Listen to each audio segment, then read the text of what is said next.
Here we go. We are streaming. Hello, hello, hello.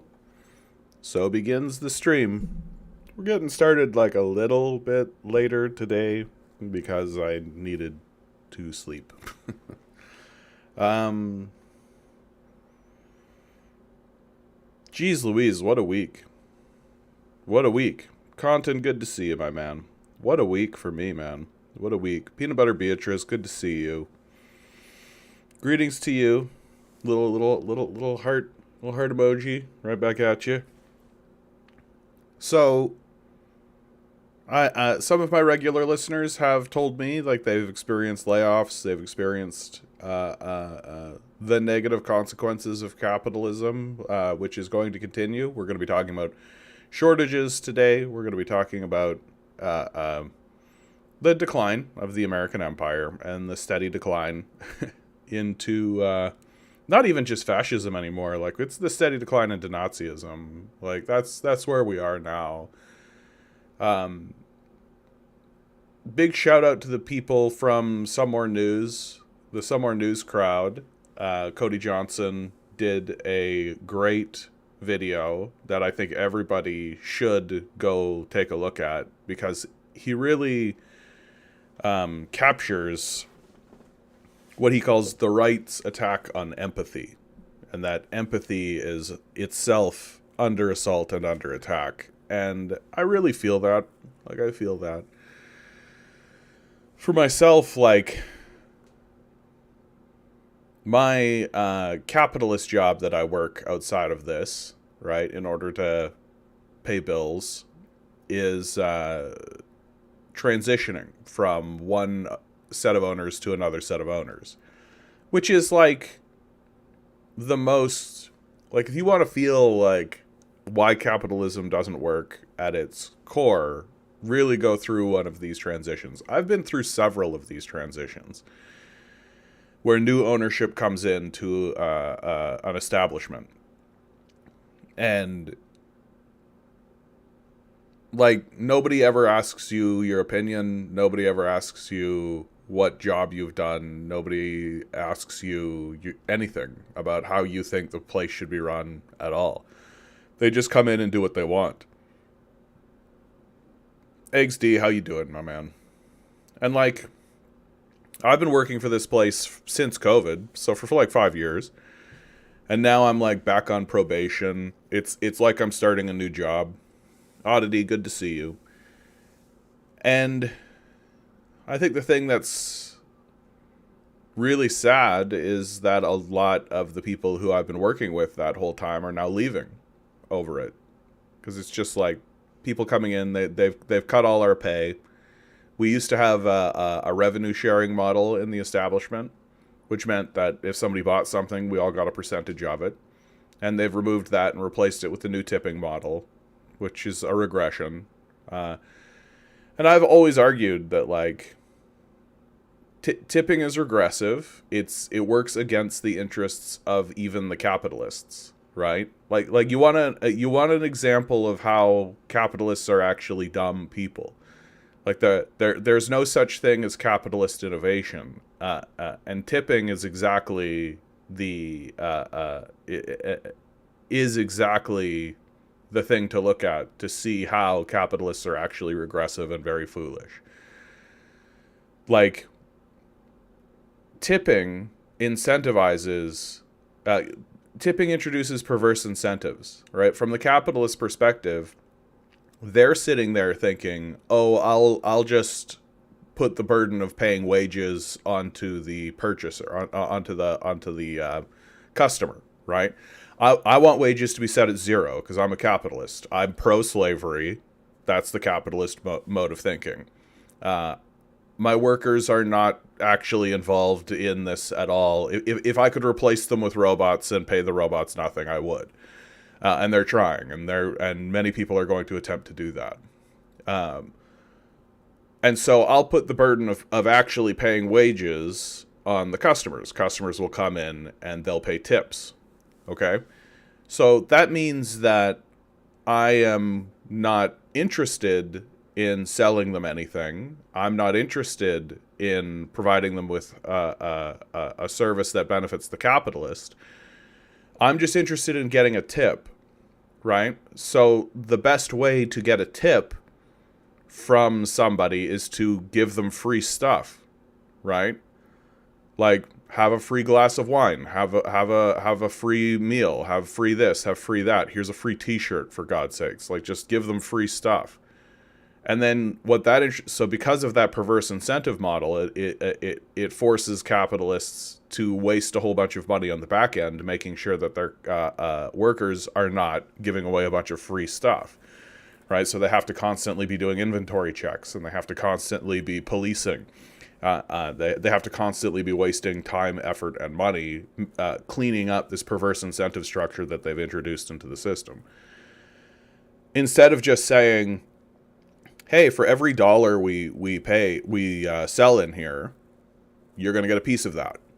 And so now my incentive isn't isn't give away as much as possible for tips. It's sell as much as possible, right? Like, that's a better incentive for the capitalist. But capitalists are not intelligent people, right? That for them, it's about power, control, and domination. And they're usually the stupidest person in the room.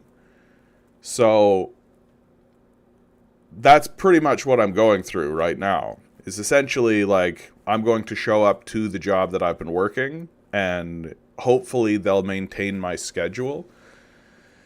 Because that's the thing that I've been really benefiting from. I've been benefiting from having a schedule that actually allows me to have a life. Right? Which I know is anti-capitalist as well. Capitalists don't want you to have a life. They want you to make sure that the only life that capitalists want you to have is the job that you work. And so it's just introducing a lot of chaos and a lot of uncertainty into my life. And it's doing it right at the absolute worst possible moment for me. That I'm on the precipice right now of going and purchasing a bunch of beehives. Right? And that's going to be money. It's going to cost me money to do that. And I'm going to be setting those hives up, and it's going to be great. But I just took a pay cut. Right? So I'm like taking a pay cut right at the moment when my mom is coming into town. My mom's coming into town next week. I'm setting up beehives. My brother's coming into town. And so I have to take like some time off, which means that I'm not going to be making as much money generally, while simultaneously taking on a big expenditure. And right in the middle of that, like right before that happens, oh, hey, John, we're going to be extremely disruptive. Everyone who you work with is going to leave. You're going to have to get to know a whole bunch of different people. And oh, by the way, here's your pay cut. Capitalism is a failed system. Canada is a fascist society. Like, it's just a fascist society. That's the reason why we keep getting fascists, is because the society itself is fascist. And which is something that most leftists don't want to acknowledge. Leftists want to believe that, like, we're being inflicted with fascism. That the fascism is coming exclusively from on high. No. Like, this is a fascist society. People like fascism. Fascism is popular. It's why we keep voting for bankers. It's why Pierre Poilievre is still a thing. It's why the conservatives and the liberals are parties in this country. And it's why the Democrats and the Republicans. It's because the society itself is fascist. The people, your grandma, the bus driver. Like, fascism is popular. People like it. It's what's going down in your society. And because the society is fascist, and because the society is removing empathy from its thinking and removing their own personal power from the society and just passing it over to a fascist state, which is what fascists want. They want people to succumb and submit to the power of the state.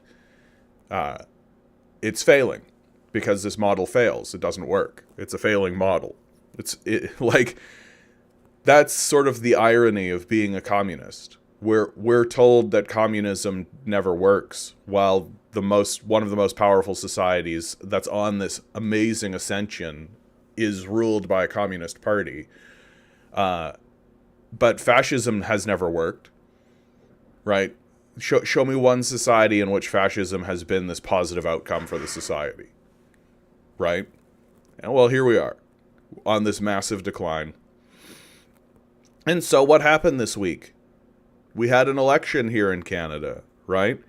And the outcome was that things basically stayed exactly the same, more or less. The Liberals have a minority government. They missed their majority by 3 seats, right? Pierre Poilievre loses his seat, and yet it looks as though he's going to actually stay in power as the leader of the opposition. Like, he might actually stay in as the leader of the Conservatives because the Liberals stayed as a minority and the Conservatives gained a lot of seats. The Conservatives gained like 20 seats in this election. And it happened at the cost of the NDP, who, incidentally, the NDP are finally getting their big comeuppance. Like, the NDP, for decades now, has not been a socialist party of any sort. They have this, like, performative leftism that they have committed to. They have a brand that considers itself leftist, but it isn't at all. And you see how easy it is for their brand to get destroyed, because their brand got destroyed by conservatives. Like, people who were voting NDP voted conservative in this last election. It's devastating. It's a disaster. The NDP are now, you have to go back to like 1935 to see a weaker NDP than you're seeing today. Like, the NDP have essentially just decided to be worthless. And they are worthless. They shouldn't be supported by anybody because they're not really what they claim to be, which is a party for workers. If they were, they would be using the word socialism. They would be using the word nationalism. But they're not interested in those things. They're interested in being like a slightly, like, hair's breadth through rhetoric more to the left party than fascists, right? Like, they want to be like, they want to be liberals. That's really what they want to be. They're not interested in leading a leftist organization of any sort, and they paid for it pretty dearly. And we know what the tale of the tape is, right? Why people voted the way they did here in Canada. You'll notice that making Canada a better place to live is not really like people's priority, right? That people's big priorities were reducing the cost of living, which isn't going to happen. Like, it's just not. And then in the age group of 60 and over, the most important thing was dealing with Donald Trump. That Donald Trump scared the shit out of people. And incidentally, Donald Trump has bragged about this, right? He's bragged that he cost Pierre Poilievre the federal election. He doesn't care that he hurt the Conservatives. And in fact, there are theories abound about that he would prefer to have Carney in power than Pierre Poilievre. That it's possible Pierre Poilievre would have caused him more problems. I love this, the idea that we're going to see success with a banker. And here's the really scary thing about what's going to happen in Canada, right? Is that we just elected like the neoliberalist of the neoliberals, right? Mark Carney is a neoliberal's neoliberal. He is a response from the neoliberal capitalist class to their imploding credibility. That neoliberalism is experiencing a credibility crisis. That credibility crisis manifested itself in the United States through Donald Trump. Here in Canada, that credibility crisis manifested itself through Pierre Poilievre and the Conservatives. But really, the Pierre Poilievre and the Conservatives were just sort of aping the Trump campaign because they saw that, oh, this is a winning strategy. This is how you win elections. And so Mark Carney is elected as leader of the Liberal Party and now elected as the Prime Minister of Canada in the hopes from the neoliberal capitalist class that some amount of credibility will be restored. And that the Liberals experienced a big boost and a big bump from Donald Trump's reign of terror, essentially. People really bounced off of the right wing and conservatives here in Canada because they actually saw what Donald Trump represented, which is Nazism. And so people are like, yeah, I don't think I'm going to be voting for Nazism, although millions of people did. So what's going to happen over the next 4 years is that the credibility crisis of neoliberal capitalism is going to continue settling in. And this attempt to regain credibility by voting in a neoliberal capitalist banker is going to fail.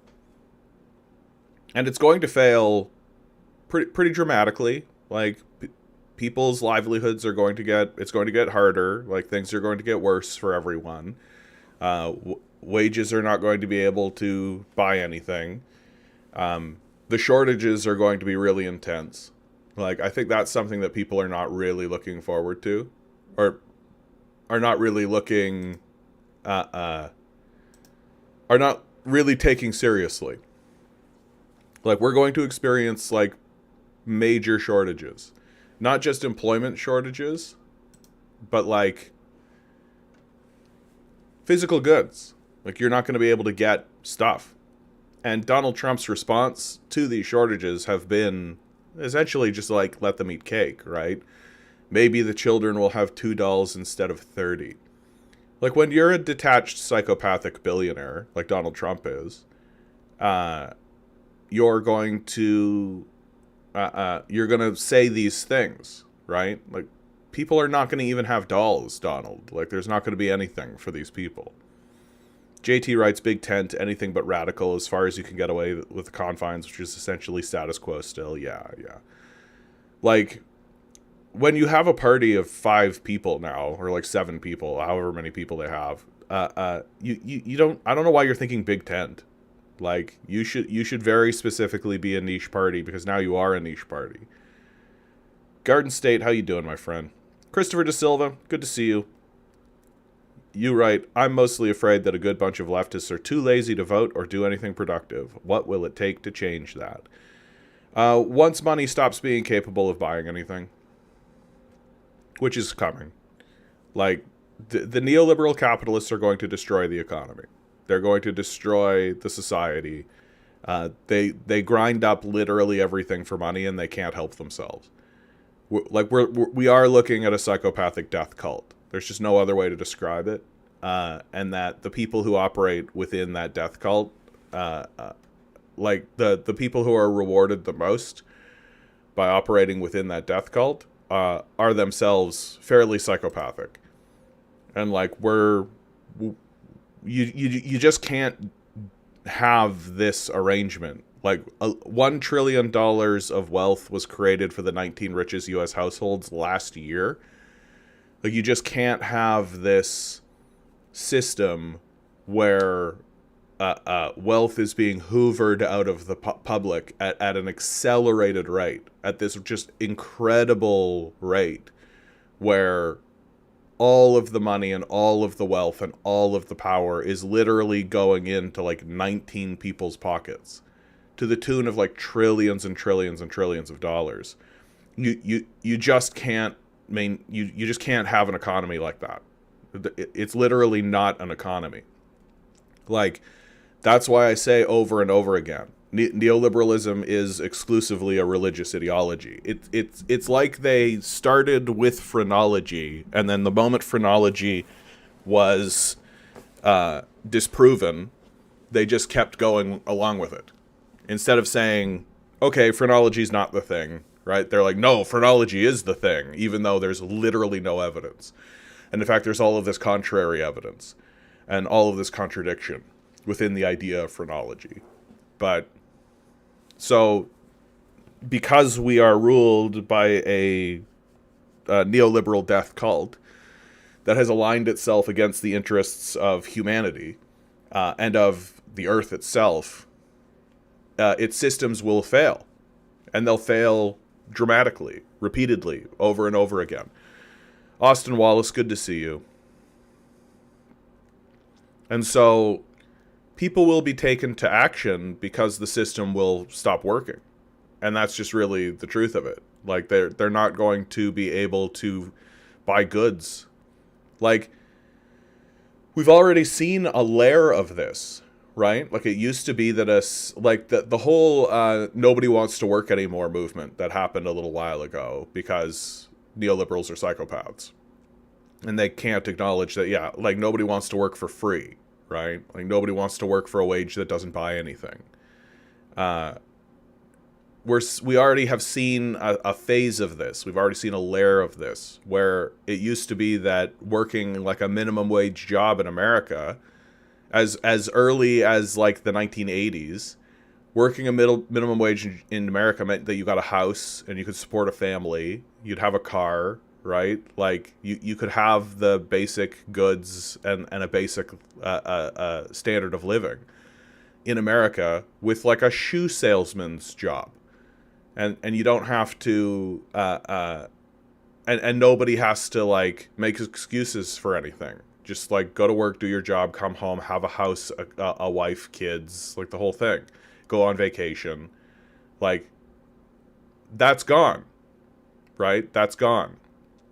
That now, to have a similar standard of living, you need to have a 2-income household to even attempt to try to have that kind of standard of living, to have that kind of lifestyle now. So the inherent destruction of the economy leads to people opting out of it, right? Like, I'm not going to go work like a big time, high pressure, full-time job. There's just no benefit. What do I get for it? I can't get a house, right? I can't really get like goods or amenities beyond what I already get. Like, I can't, like, what's the point? And there are millions of people who are talking this way and who are realizing that, oh yeah, like, the system of neoliberal capitalism is failing. Or people who are just like, yeah, if I like move to the city, let's say, and get a job there, then my wage is basically eaten up by the bills to be there, right? The bills to literally live in the city get eaten up. And so I can't even go out and enjoy myself at all. There's no such thing as like going out for a nice movie night, or there's no such thing as any of this kind of stuff. Like, if you're just working for like the $7.50 minimum wage in America in like New York City, yeah, right. Like, so everyone's being priced out of the economy. We're hitting this moment that the people won't be able to afford the goods that they themselves produce. Like, we're hitting that moment. And we've hit that moment several times, right? It comes in waves. And we're going to hit it again. And it's going to happen again. And then it's going to happen again. And every single time, it's just going to get worse and worse and worse. And as Christopher De Silva points out, right, I believe May 9th is when the shelves are going to start to empty in the States. Yeah. And a big part of why that's happening, beyond just the Donald Trump grift, which is just a pump and dump scheme to make money for himself, is that people can't really afford to buy those goods anyway, right? Like, people can't afford to buy these goods.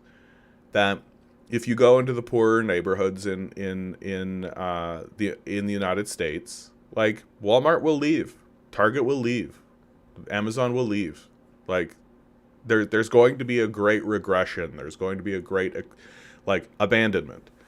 There's going to be a great abandonment where just huge sections of the corporate power structure will just abandon large sections of America. And it's coming, and it's going to happen a lot faster than you think.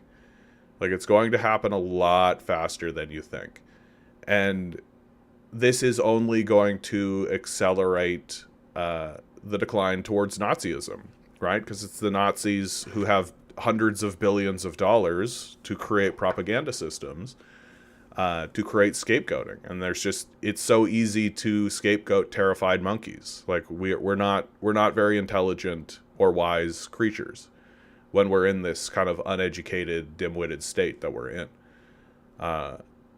And so I make the argument, and I think it's actually true, like, leftists have to find each other, and they have to try to organize, and they have to try to build parallel alternative systems that operate outside the systems of neoliberal capital, because, like, the idea that we're going to have a big fight back moment and take over the systems and right everything, like, that's not how this happens. It just isn't. Like, never one time in human history has that been what happened. The empire will collapse.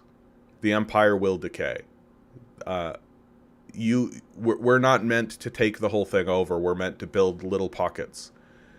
And from those little pockets, that's where everything will grow. But the idea, like, America is so deep into the hole now that it will be 100 years. Like, maybe at the end of my life, when I'm sitting here talking into this can about all of this, maybe right at the end of my life, I may begin to see a tick towards some kind of movement towards trying to align itself with humanity. But the final thing that the death cult eats is itself. And we're going to watch that happen. We're going to watch the death cult eat itself. And maybe we'll survive it, if we're lucky. Garden State writes, my buddy is a radlib / socialist light, so he's like center right, essentially. And he told me he began cutting his calories just to prepare for food shortages. Kind of scary. Yeah. I mean, it's not a bad idea. Like, it isn't a bad idea to store up some food, to store up some backup stuff. Like, the people who are going to really make out on all of this are the preppers, right? The people who we kind of laughed at for about 10 years, who were kind of scoffing and guffawing at the preppers. They're the ones that are going to make out. Like, they're the ones that are going to be like, yeah, look, I'm off grid. I've got everything set up. I've been doing it my whole life. Here it is, right? You want on board? Sure, we need farm hands. Go over there, do some work. Like, that's how this is actually going to look. Like, there's a real, like, Noah's Ark part of it where, you know, people are guffawing at Noah and his ark. Well, they're underwater and he's on a boat.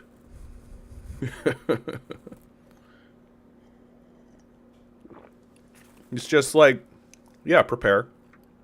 Like, go get your hunting license. Go get a weapon. Go, like, don't fuck around anymore. Like, we have Nazis on the horizon. They're coming. It's not going to be, like, we need to get out of this state of delusional denial. We need to get out of it. We need to get out of this sort of pretend idea that somehow everything will right itself, and somehow, and I can't believe. Well, yeah, you can. You can believe. You can believe. It's coming. Like, I don't know what I got to point at. Like, it's coming, and it's coming fast, and it's going to come a lot faster than you think it's going to come, right? You and the people around you should be prepared for it. And there's too much kicking dust going on. There's too much just kind of like hemming and hawing going on. Like, go get the rifle. Go get the food supply. Go get the fresh water supply. Go get it. Do it. And if anybody looks at you and kind of gives you the weird look or the raised eyebrow or they're like, whoa, you blah, blah, blah, blah, blah. Yeah, okay, cool. Right? These dumbasses are still voting for these people. Like, there's a lot of dumbassery going on, and we're gonna pay for it. We're gonna pay for it really, really dearly. It's going to be swift. It's going to be fast. It's going to be brutal. And there's not going to be a bounce back, because the people who are in positions who supposedly give a shit about bouncing back are in fact working on behalf of that system that's failing you. Like, what system in your society has credibility anymore?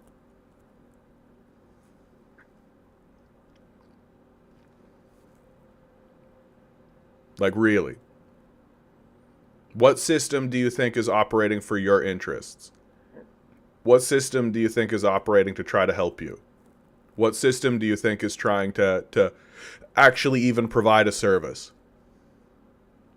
I can only think of one, and it's a strip club. That's it.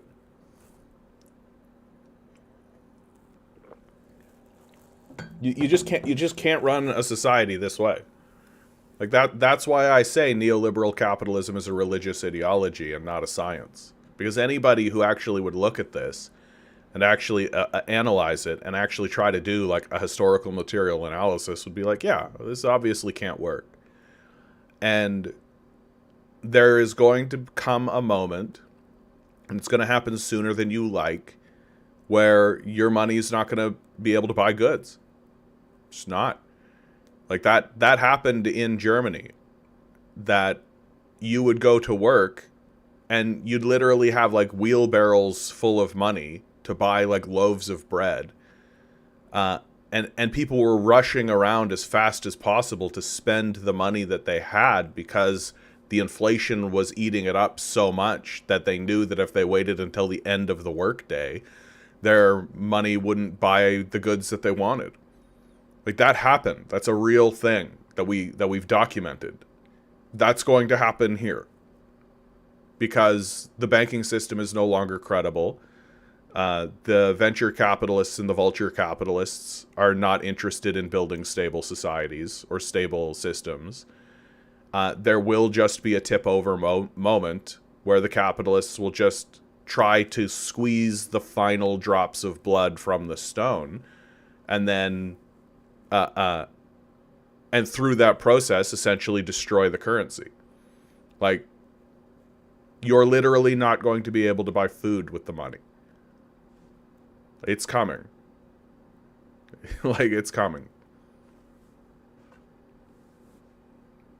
And under those circumstances, most people in this terrified state, which is what capitalists want, right? It's a slave system, and the best slave is a terrified slave. Most people, and we saw it in the Canadian election, right? People will run under the umbrella that they believe leads to stability. Well, what umbrella is that in America?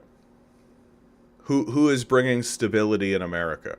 Where is stability coming from in America? And if the answer is it's not, like, Donald Trump's not bringing stability, the Democrats aren't bringing stability, nobody's bringing stability, well, this is how you get gangsters. This is how you just get local thugs. This is how you get guys who are basically just like, hey, that's a nice diner you have there. It would be a shame if something happened to it. Like, that's how you get these people. Only this time it'll be local police enforcement. It'll be like sheriffs. Your cop cities. Basically just cops walking into your local establishment being like, this is a nice diner you have. It'd be a shame if something happened to it. Marcus writes, why does one person have unilateral tariff powers? Because the American system was set up by slavers, right? And very steadily, it's been a steady decline into this. That the position of the president wasn't set up to have these powers, but very steadily over time has been granted these powers. You saw it with George W. Bush, right? Like, I've been talking this way since George W. Bush. Like, W was a fucking Nazi, man. Like, the Iraq War, the war on terror, the whole thing. Like, all of that was done with, like, unilateral tariff, like, the power of the presidency. The war on terror was an illegal war of aggression.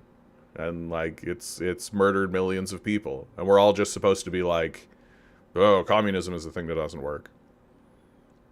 Marcus writes, it takes 500 people to approve a budget, but one person can tank the international trade system. Well, it is technically the truth that something could have been done. Like, the president can release these executive decisions, but the Congress can get in the way of it. They can.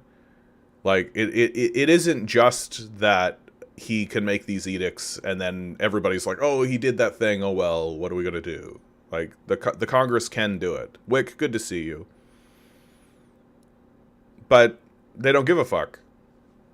Like, the people who are in the Congress and the Senate don't care. Like, they're professional careerists, right? They don't actually give a shit. And frankly, like, I think a lot of these people are just delusional and demented. Like, a lot of what we're seeing is straight up just, like, Christian fundamentalist lunacy at the highest level in the system. And it's not going to end. Like, it's just not going to end. And, like, we live in a system that rewards psychopathic bullies. And so what have we ended up with is a bunch of psychopathic bullies. And, like, it's just going to get so obvious. Like, it's just going to get so obvious. And so the thing that is scary from the Canadian perspective is that as these declines happen, and as Mark Carney's liberals accelerate these declines, because they're neoliberal capitalists, they're not interested in stability, they're not interested in maintaining any kind of stable society whatsoever. Their interest is in maintaining personal power for themselves and increasing their own wealth portfolio. And they'll completely destroy the civil society in order to do it. And now they have a guy who's an expert at doing that, which is Mark Carney. So in 4 years, what's the political landscape going to look like? People's lives will be worse. Everything will essentially be as it was. At least, like, at bare minimum, it'll be as it was. And the conservatives will still be pointing at the liberals saying, look at how shitty everything is getting. And then everybody will panic, or everybody will angrily vote conservative. The conservatives will get in, and they'll do exactly what conservatives promised to do, which is destroy the country. Like, that's their platform. Marcus writes, maybe I'm just an Occam's razor guy, but I would accuse the Congress of just cowardice more than malevolent psychos. Pseudo-bystander effect in political form, if you will. I think that you can only hold on to that until the evidence shows otherwise. Like, that's a fine default position, but, like, these people are psychos. Like, they just are. Like, just listen to them talk. That's it. Like, just listen to Marco Rubio talk. Just listen to these guys talk. Like, you can only make the I'm scared argument for so long. Like, these people are Congress people. Like, they're elected members of Congress. They're senators. Like, they're not a guy working at a Wendy's or something, right? They're not some scared person working behind the counter at a 7-Eleven, you know? They're not a recent immigrant who has no idea what's going on. Like, these people are, like, professional politicians. Like, I just am like, you can only use the cowardice argument so long. And I feel like if somebody gets into this position, like, maybe they're good at cosplaying cowardice. right? Like maybe they figured out how to pretend to be cowards. Maybe they're good at putting on the cowardice mask. But they're good at that because they're a psychopath. And like, I'm sorry, man. Like if you're putting on that MAGA hat, you might as well put a swastika on yourself at this point. Like these people are Nazis. And like, yeah, Rand Paul sounds like a real human, but I agree Marjorie Tyler Greene is psychotic, right? And like, they're all like that. Like they are. And like Rand Paul has done a good job of pretending to sound like a person. But his world philosophy is literally, let's just abandon everybody to the worst possible outcomes. Because they don't care. They just don't care anymore. And like, the cruelty is the point. They want to be as vicious as possible. They want to cause you as many problems as possible. And I just feel like we're getting beyond hyperbole at this point. Like, one of the things, again, now that I've got more viewers watching, big shout out to Cody Johnson's the Somewhere News people, their most recent video called The Right's Attack on Empathy. Right? I think everybody should watch this. I should actually bring this up. Here, hold on. YouTube. I'm not going to play it, obviously. Some more news. Like, this one here, in my view, is actually probably the most important video that these guys have made.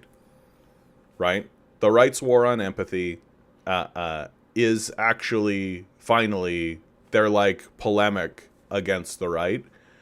I highly advise everybody watch this. Like, we're no longer in a position where there is such a thing as hyperbole. Like, the people who are in power are Nazis. The people who are funding the political class are Nazis. Like, we're not in a position anymore where we have to stand here and try to tiptoe around it anymore. That's over. And the people who are rolling their eyes at it are the people who are being rained on while you're telling them it's raining inside of Noah's Ark. Baldy, good to see you. Yeah, it's been a wild week. It's been a wild week for me personally, my man. Like, I'm personally experiencing the negative consequences of living in a capitalist society right now. That capitalism intentionally is disruptive. It destroys communities on purpose. It makes sure that wages are suppressed as much as possible. It makes sure that people live in a state of terror. Like, that's the system of capital, and that's how it operates, and that's how it will always operate until the moment it destroys itself.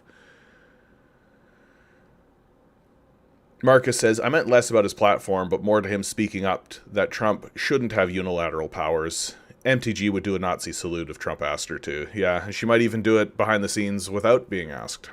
Like, at this point, my contention is that, like, it's whether or not they're doing the salute publicly or not. That's all. Like, are they doing the salute in public or not? I assume they're doing it in private. Like, I assume that they have private meetings where they do these things. Like, because if they're willing to do it publicly, then they're certainly doing it privately. Yep, Isaac nails it. The system has turned politicians into psychopaths. Well, there's all this talk that comes out of the right about human nature, right? That human nature is, that greed is part of human nature. As if we should be fueling that, as if we should be structuring around that, but they keep talking about that. But really what the heart of human nature is adaptability, that humans can adapt to any system that exists. And so if you have a system that rewards psychopathic behavior, then lo and behold, a bunch of humans will adapt to that, and what you will end up with is a bunch of psychopaths. And big surprise, a system set up by genocidal slavers is in fact a system that rewards genocidal slavery. Like, that's just, It's just how it is. That's why we can't get a Democratic Party that isn't still banging on about protecting Israel. Right? That's why we have a Democratic Party that is still doing everything it can to protect, like, this is what's happening. Like, this is what's happening.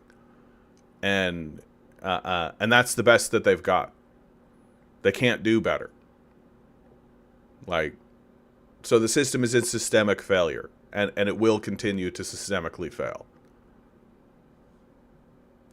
Baldy McNosehair writes, after this election, do you see the Conservative Party splitting? No, I don't think so. I actually, even though Pierre Poilievre lost his seat, I think that what the caucus sees, what the Conservative caucus sees, is that the Conservatives gained seats.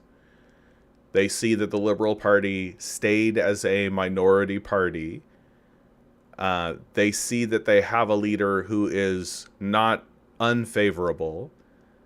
A big reason why Pierre Poilievre is useful from internally is because he has no moral center. He's a yes man for power, and that's useful. It's useful to capitalists to just have a yes man for power. Like, he isn't like Trump. Like, Trump actually has, like, some kind of autonomy, which is why the capitalist power structure doesn't really like him, because he does what he wants. And the big trouble is that he's such a moron that him doing what he wants, you know, destroys entire power structures. Whereas Poilievre he's a dimwit, but he's a yes man. So he'll just do what he's told. And so in that way, he's useful. And because the Conservatives actually gained seats, right? They gained power.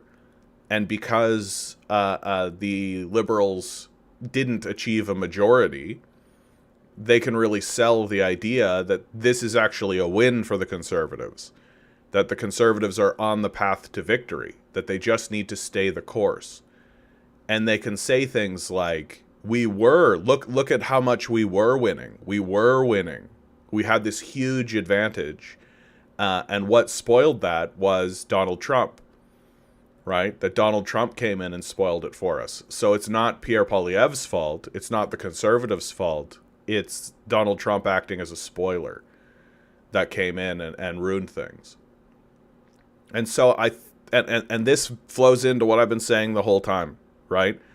So I think we're going to see Pierre Poilievre stick in. Someone else will basically step down, and Pierre Poilievre will just take another seat. That's how this will go.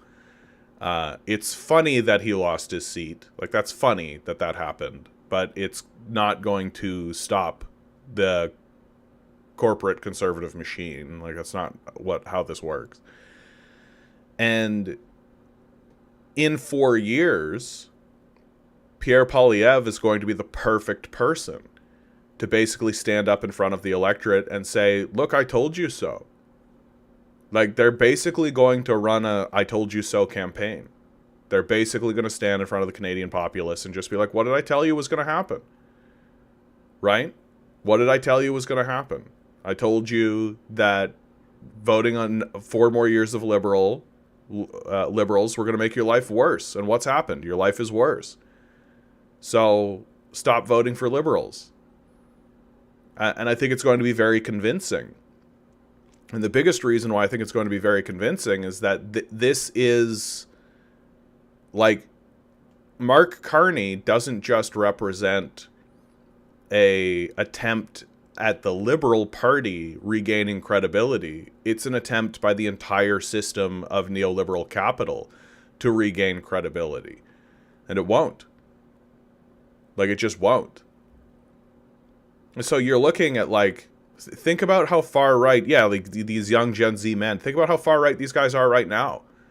Well, imagine what's going to happen in 4 years. You think they're going to feel better? You think they're going to be like, oh boy, things have gotten good? Like, oh yeah, the good times are rolling for sure. No, absolutely not. And these guys are going to be angrier. These guys are going to be more frustrated. These guys are going to be more passionate.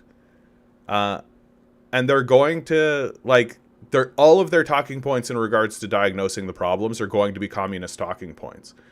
It's just that they're literally going to continue banging on this ridiculous premise that the best way to improve things is by destroying everything. Like, and like, you have a serious, we've always had a serious Albertan separatist movement. And that's actually something that's serious. Like, the Albertan separatist movement is serious enough that there are organizations within Alberta that are publishing letters to be like, stop talking about this. Stop talking about Albertan separatism. So that's a serious movement that could take hold. Baldy writes, just wait till the next election. My generation voted mostly conservative. I think it's going to get worse. Especially Gen Z men are becoming Nazis. Yeah. Like, when you have, like, it turns out, guys, that giving hundreds of billions of dollars to a small group of psychopaths means that the entire communications network gets taken over by Nazis and people who promote Nazism. Like, these young men, like, they're just groping for solutions.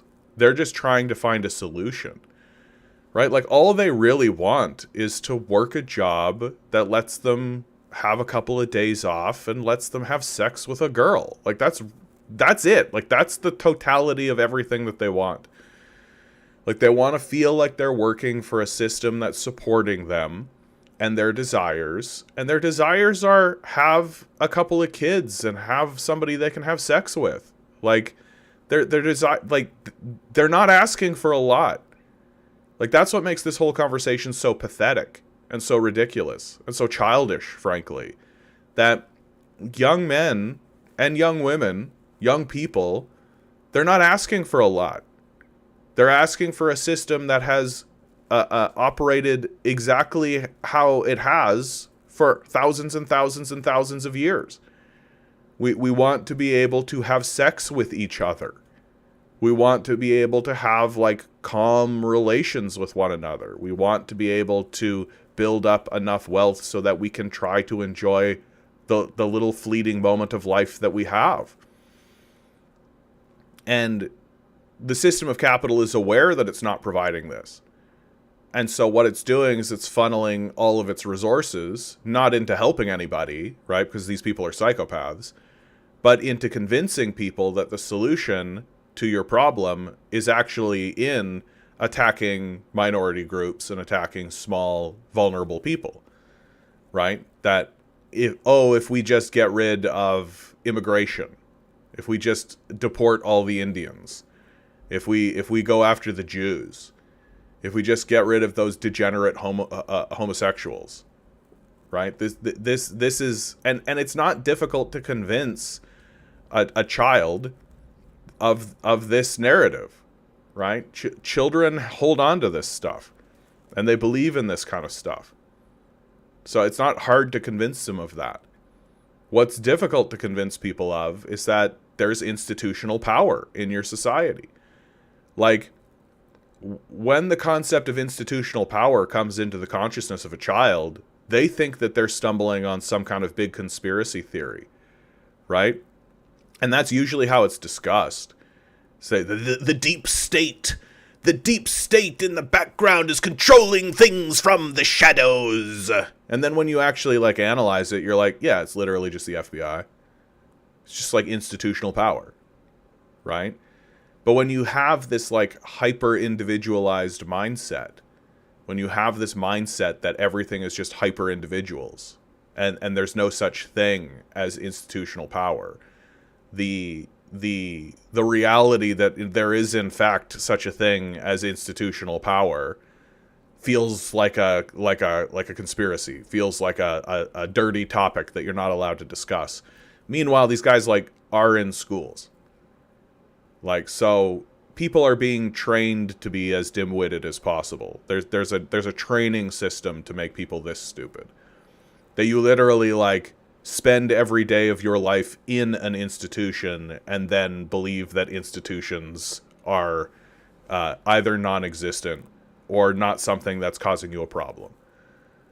Like, no, the problem is that there are black people. That's the problem. It's just ridiculous. Garden State writes, homophobia and ableism seem to be a lot worse among my generation, Generation Z, than the millennial generation. Well, I think that there was there was a popular movement to try, like, the gay rights movement throughout the 90s was effective. It was an effective movement. And I feel like that has come under fire again. And there's been and it's come under fire for exactly the reason why you think. Like, psychopaths use wokeism and DEI, they've coded it now to be how they discuss their Nazism, right? Like, when people start using woke and start using DEI and start using this language, it's just Nazism. That's all it is. And it's just this coding.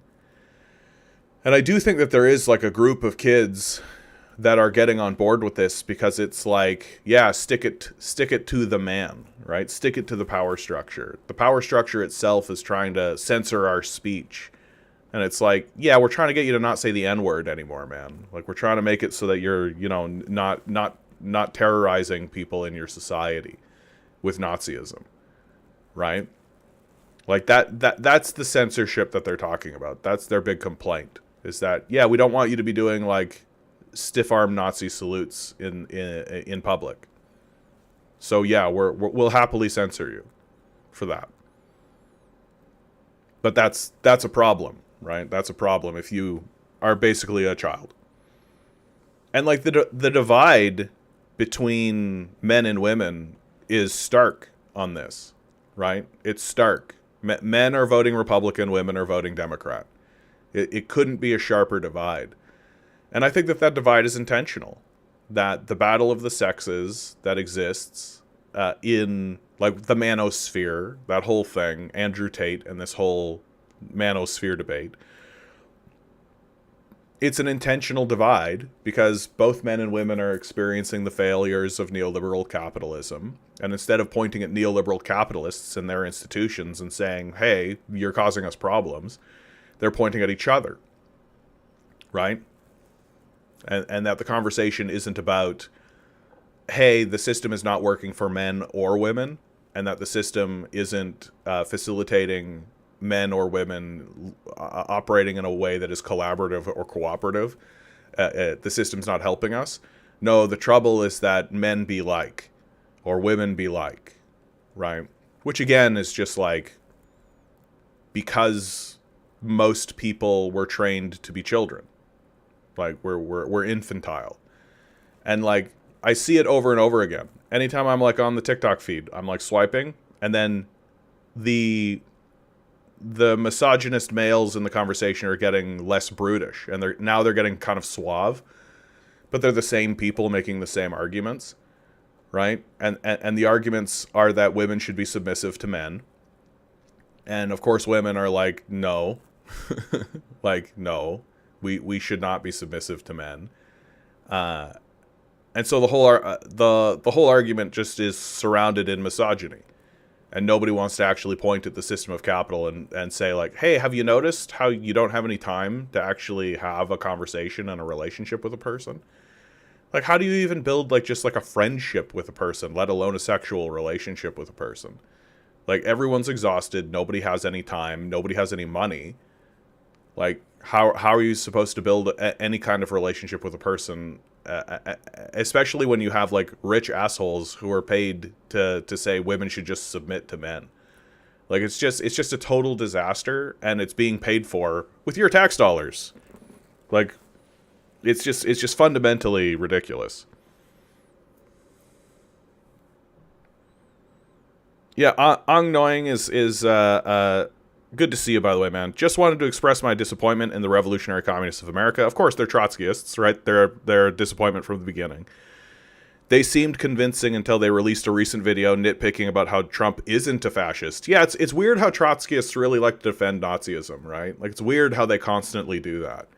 It's weird how Trotskyists just routinely try to get you to feel as much empathy as possible for Nazis while those Nazis do Nazism. It's sort of wild how that works, right? Like, you basically just cosplaying as Marxists at this point. Zizek type arguments. The left is lazy when they call Trump a fascist. Lofty intellectualism. Yeah, we don't need to... I don't care. I don't know why anybody would give a shit. Like, so his primary achievement is that he didn't pull out. Good for him. Yeah, and I bet he's able to have as many children as he wants to have from the ill-gotten gains that he stole from dying children. Like, why do you want me to have empathy for this man? Like, I don't understand that even a tiny little bit. And you'll notice that the guy that Watson guy who would come in here peddling that bullshit has never come back. Which, good riddance. Good riddance to bad rubbish. Trotskyists are frauds. And the more I learn about these Trotskyists, the more I see that, like, they're essentially just surrogates for the CIA. And I think most of them are just dim-witted. I don't think that they understand that that's what they're doing. But then you listen to your arguments and they're just like, oh, these guys are just using CIA talking points. It's just ridiculous. They're pretend Marxists. So, yeah, if you're looking at a Trotskyist organization of any kind, literally if you walk into an organization and then they start talking about Trotsky in a positive way, if they start talking about Trotsky generally, I'm just like, why? Like, this guy's worthless. Like, he's pointless. He's so obviously like a Navalny type figure, like a guy that from Russia that the West grabbed hold of. OBS Studios keeps disconnecting and reconnecting, so I'm hoping that this is still streaming. Somebody just type in the chat, make sure that this is still streaming. I can see over here that it's still happening, so I don't know. It's just blipping. Yeah, hiccups. It's just, I blame the CIA. I think the CIA is coming at us. Yeah, no, like the cat's out of the bag, right? Like, if you're gonna stand up and defend these Nazis, then you're a Nazi apologist. Like, the cat is out of the bag. Like, they stood up in front of us and they did Nazi salutes. They're literally deporting American citizens. They're deporting judges. Like, the cat is out of the bag. We're not talking about an organization that is like dopily going around and like doing oopsie days and saying like, oh well, whoopsie doo, we're trying our best, yuckles.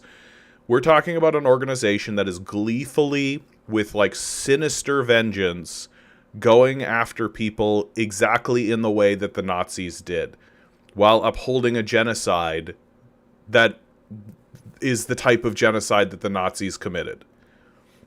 Yeah, people think the armband is what makes a Nazi. Yeah, that it's literally got to be a swastika. Like, it's just so, like, stupid. I don't know what else to call it. It's just so stupid at this point that these pathetic Nazi apologists, so Trotskyists, if you actually listened to them, these are the guys that would basically, like these guys are going to try to convince you that these guys are not Nazis until they're literally like with the mustache, the hat, the armband, doing the Nazi salute in front of you while they deport you. And even then, these Trotskyists are going to try to convince you, oh no, this isn't actually Nazism, right? Playing this sort of pathetic technicality game, as if they're the experts of what is going on with historical materialism, when everyone in Russia hated Trotsky. Like, that's the part about the Trotskyists that kills me the most. Like, we've opened the Soviet archives. Like, We've seen what Lenin and the Bolsheviks were writing about Trotsky in public. Everyone hated Trotsky. The idea that Trotsky had the leadership robbed from him is something that a baby would say. Like, it's something that an absolute moronic baby would say. The proposal to elect Stalin was put forward by Lenin. The Trotsky put his name in the ring, which he's allowed to do, right? That's fine. And then the vote was 4,000 for Trotsky, 70,000 for Stalin. So this idea that it was like, I was robbed by a bureaucratic dictatorship is baby brain bullshit. Small-minded, childish nonsense. And anybody who's still upholding it is not a serious person who should be taken seriously for even a second. Like, I'm not interested in talking to Trotskyists anymore. Yeah, ultra-leftists, well, no, fascists. Like, I don't know why we're calling them ultra-leftists. Just because a fascist cosplays as a leftist doesn't make him a leftist. Like, if you're not actually saying, hey, human life has value, we should support human life, right? If that's not your starting position, then you're just an unserious person. And this all flows to something I've been saying a lot about these guys for the last little bit. Like, we shouldn't be debating these people. Like, the only reason Nazis debate anybody is to terrorize and recruit. That's it.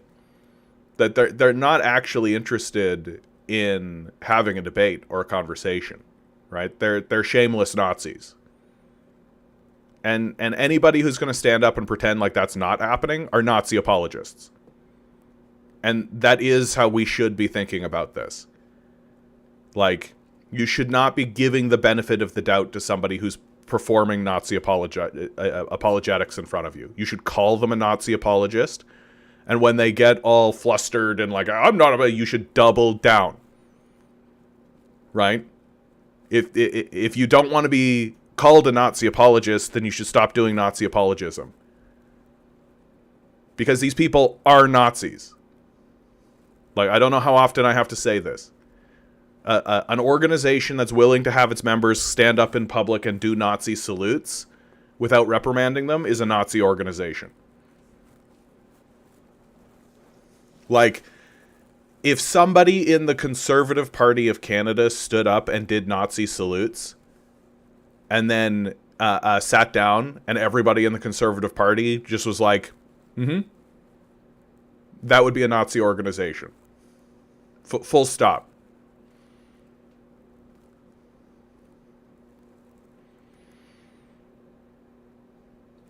Like, I would expect them to expel that person.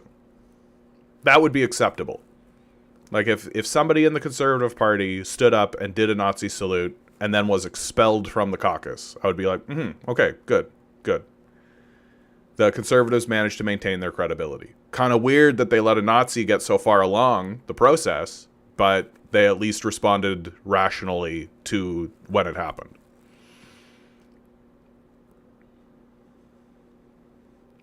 Yeah, their game is to keep moving the goalpost on what counts as a Nazi. Yeah, the oppressor does not get to define terms. Just doesn't. Like, these people will literally try to get you to negotiate with them until they turn the gas on in the chamber. Like, that's what they're doing. They never want you to actually pick up a rifle, point it at them, and say, you're a Nazi. That's what they don't want. They don't want to have their face against a wall and have to pay the consequences of being a Nazi. And they know that as long as you're negotiating with them, then they're never going to face those consequences. Like,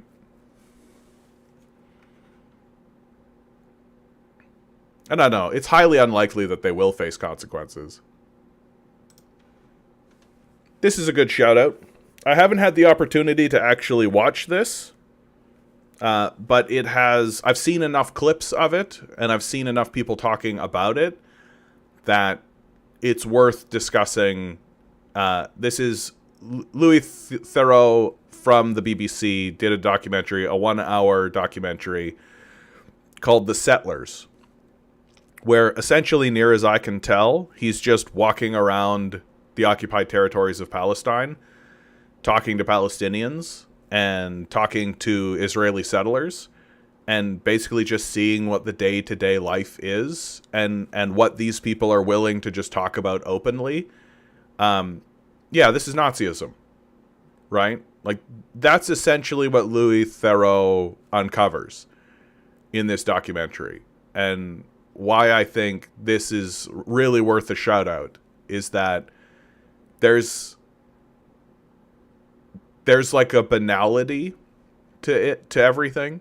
It's this banality of the structure of the Nazism that exists within Zionist Israel, the occupied territories of Palestine, where he's literally like there's a group of Palestinians just picking olives in a bush. Like, that's it. That's all they're doing. It's just this group of Palestinians, and they're picking olives in the bush. And Louis Theroux is with them, right? BBC journalist. And the IDF shows up and starts harassing these people and telling them they can't do this. They have to move along. And of course, the Palestinians protest, and they're like, "What are you talking about? We're literally just picking olives here." Like, and they're told, like, "No, you need a permit," which of course they don't need a permit. And they're asking for, like, any kind of, like, what's the law? Like, it's so very obvious and so very clear that this is just a bunch of soldiers bullying people because they can. And essentially they treat Louis Theroux as if he's with the Palestinians, and they don't really care that he's this BBC journalist, and they don't really care about any of that. And it's all done with this just kind of, like, banal, like, the people who are doing it aren't being snide or malicious sounding. Just what they're doing is very dark and very sinister. And this is what we're funding. Like, this is what we have always been funding here in the West. That Canada and the United States and big parts of Europe have been funding a Nazi regime in Israel all along for decades now. And now it's just starting to come into the it's just starting to come into the public consciousness. Dave Will. Don't know if I've ever seen you here before, bud. I'm in the phone booth. That's the one across the hall? Okay. Good to see you, bud. Hope you're here to be beautiful. I don't really understand your comment.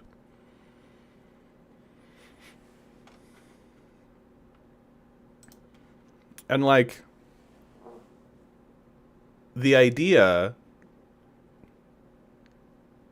that the Democrats are going to actually do anything about this is, like, quaint.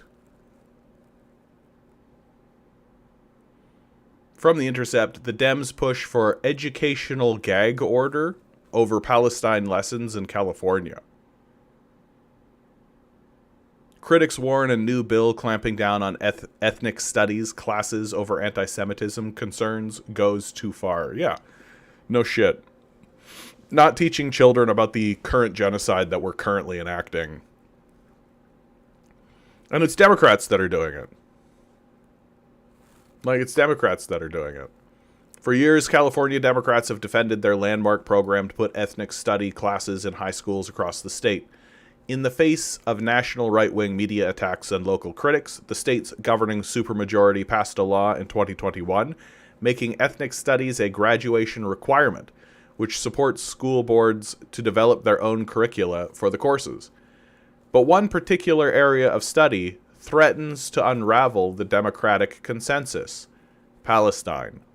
In the past year, state lawmakers have teamed up with community groups and the lobbying coalition Jewish Public Affairs Committee of California, or JPAC, in a push to regulate the ethnic studies program. They're aiming to pass a law that curbs school board control over ethnic studies curricula in response to classwork focusing on the history of Israel and Palestine, that they say has promoted unprecedented bigotry against Jewish students. Yeah, the classic anti-Semitism line, right? Like it's Zionists using Jews as a shield, because Zionists are Nazis, and they don't really care about Jews at all. The bill's backer are framing the effort as a way to ensure that ethnic studies will combat all forms of hate, except the genocide that we're actively funding and supporting. As one of the bill's author, Assembly member Don Addis wrote in a March 30th op-ed, at a time when the federal government is trying to rewrite American history by banning diversity initiatives, California must persist in elevating the lived experience of everyone in this country, wrote Addis, whose office did not respond to inquiries from The Intercept. Yeah, no shit. Like, Nazis can't be challenged, right? Like, the moment you challenge Nazis, they just, like, slink into the shadows, and they just clam up and stop talking, because they know that they don't actually have a point. Like, the only reason they're talking is to terrorize and recruit. JT writes, my eye muscles are getting a major workout rolling my eyes at Zionist shit so much. Yeah, no, they have no shame. Like, psychopaths don't have feelings. The only reason they're talking is so that you'll let them continue drowning a person in front of you. Like, that's it. And then once the person's dead, they'll just stand up and be like, well, there's nothing to talk about anymore, is there? But as the right-wing groups oppose the bill and ethnic studies more broadly, a coalition of critics warn that the new controls could lead to the same type of state censorship in school that is put into law in conservative states like Texas and Florida. Yeah, like just Nazi shit. This language goes far beyond supporting culturally responsive education in a general sense and echoes educational gag order legislation we've seen in other states nationwide, said PEN America spokesperson Susan Trimmel in a statement. This could result in state officials forcing a school or educator to pull certain materials they believe aren't fair or don't provide enough variety or perspective, concepts that are difficult to define. Yeah, just Nazis doing what Nazis do, terrorize or recruit. Dave Will writes, Democrats were known for starting wars. I voted for Trump in hopes he would end the wars. My wife is pro-Kamala. Yeah, Dave, it's okay to be wrong, right? Like, you're going to find pretty quickly that if you dig in to me on the Democrat versus Republican position, like, my position on that are the Democrats and the Republicans are allies, that they work together to facilitate goals collectively against the working class. That this struggle in America is not Democrat versus Republican, it's rich versus poor. It's owners versus workers. That's the actual divide in the society. And that the billionaire psychopath class has infected both the Democrats and the Republicans. And what they do is they put on a show. And that show is akin to like a WWE match, right? Where Hulk Hogan comes out and like makes a big stink and everybody like cheers or boos or does whatever. Then Andre the Giant comes out, everybody cheers and boos and whatever. They have a fight in the middle of the stage. Some shenaniganry happens. Everybody writes articles about it. It's all a big tiff and all of that. And then the lights go out. Everybody goes home. Everybody stops watching. Andre the Giant and Hulk Hogan shake each other's hand, say good show tonight, and they both get paid by Vince McMahon. Like, that's American politics.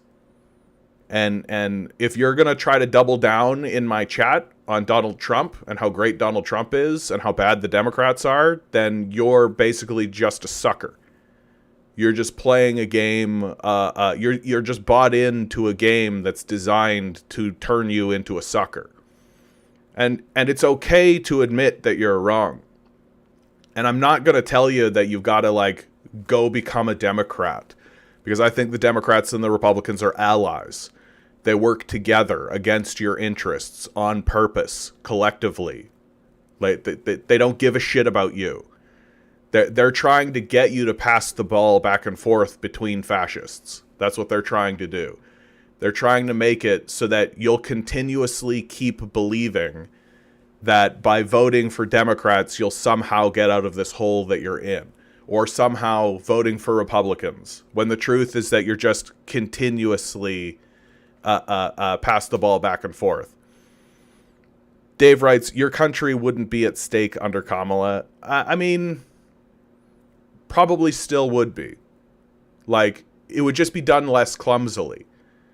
Like, this is the game, right?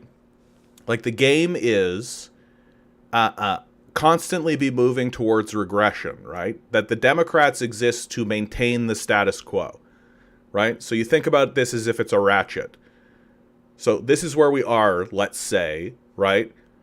Well, the Republicans are there to click the ratchet back. And then the Democrats are there to keep things here. Maybe let's argue that they go forward one, click. Then Republican, click, Democrat, click. Republican, click, right? It's a steady regression downwards. So to say something like your country wouldn't be at stake under Kamala is not really a point. Because the role of the Democrats is to be the good cop. It's a good cop, bad cop dynamic. That's the goal. That's the role. That's how they operate. So, like, yeah, of course my country wouldn't be at stake under Kamala. That's not Kamala's role. Kamala's role is to give us the cup of coffee and pat us on the head and say everything's going good, isn't it? Isn't things could be worse. Things are actually okay. Look, the line is going up 0.2% over 20 years. Look, everything's fine. Don't worry, just go live your life. You don't need to pay attention to politics. Everything's fine. And then when enough people realize that no, everything isn't fine, because everything isn't fine, then what do? They grumble at the Democrats, who are ineffectual and do nothing, which is their job. They're the good cop, right? And then everybody pivots towards Republicans, who do what? Regress the society. So you're just caught. Dave says, so you don't think that they differ in things like abortion, or they're just pretending to position themselves in that way? That's right. They're pretending to position themselves in that way because they know it's a winning strategy. That you are caught in a dynamic where you believe that there are two forces that are in opposition, when the reality is that those forces are in total alignment with one another on the issues that actually matter. On the issues that actually matter in your day-to-day life, they are in complete and total alignment. So aligned in their worldview that they don't even discuss it. There is no serious discussion about whether or not you should have ownership of the business that you operate in, whether or not you should have more control over your workplace. There's absolutely no discussion about that.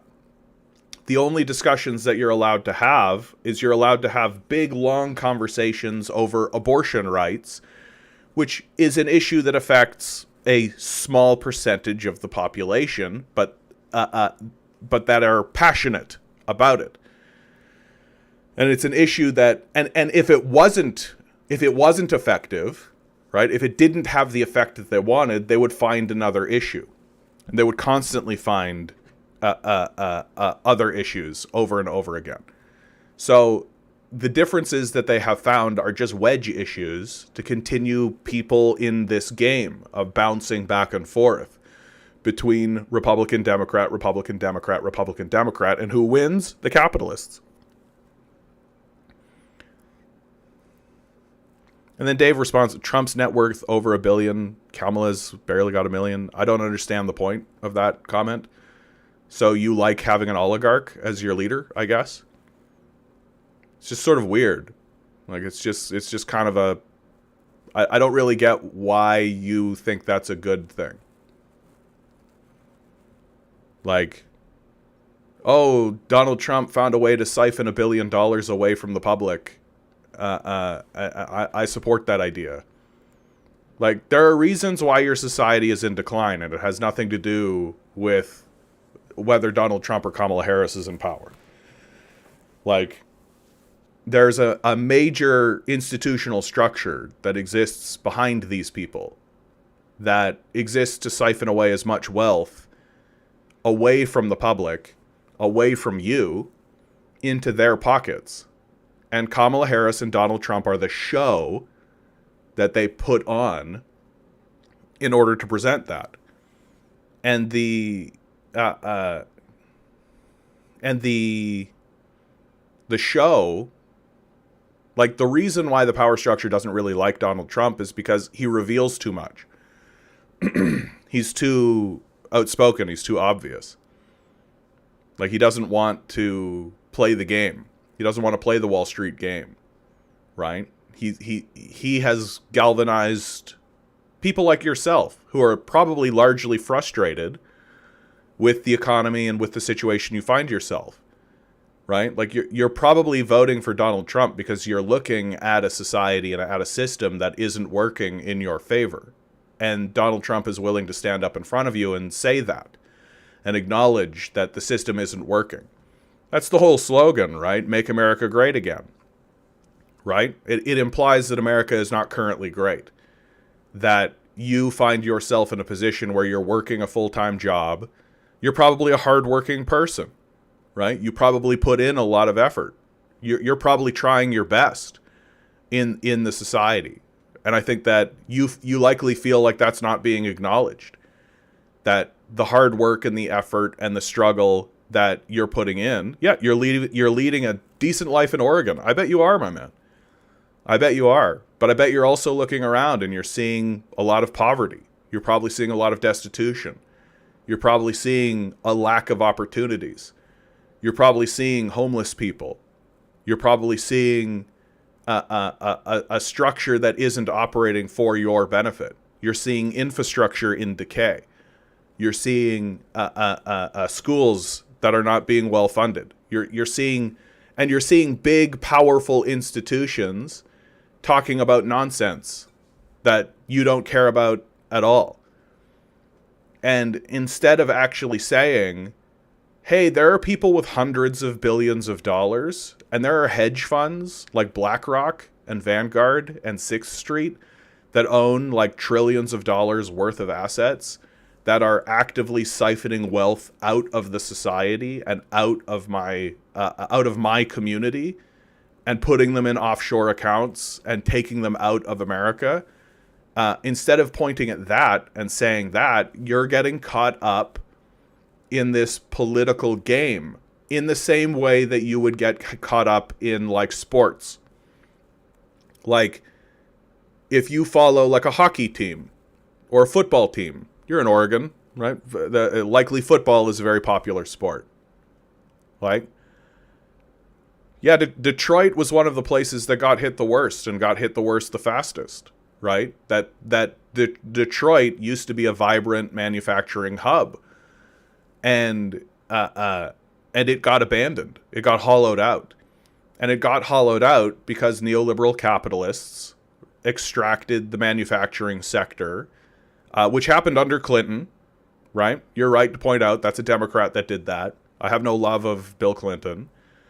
And of course, he continued the policies of Ronald Reagan, right? It's Ronald Reagan that lays the foundation, and it's Bill Clinton that pulls the trigger.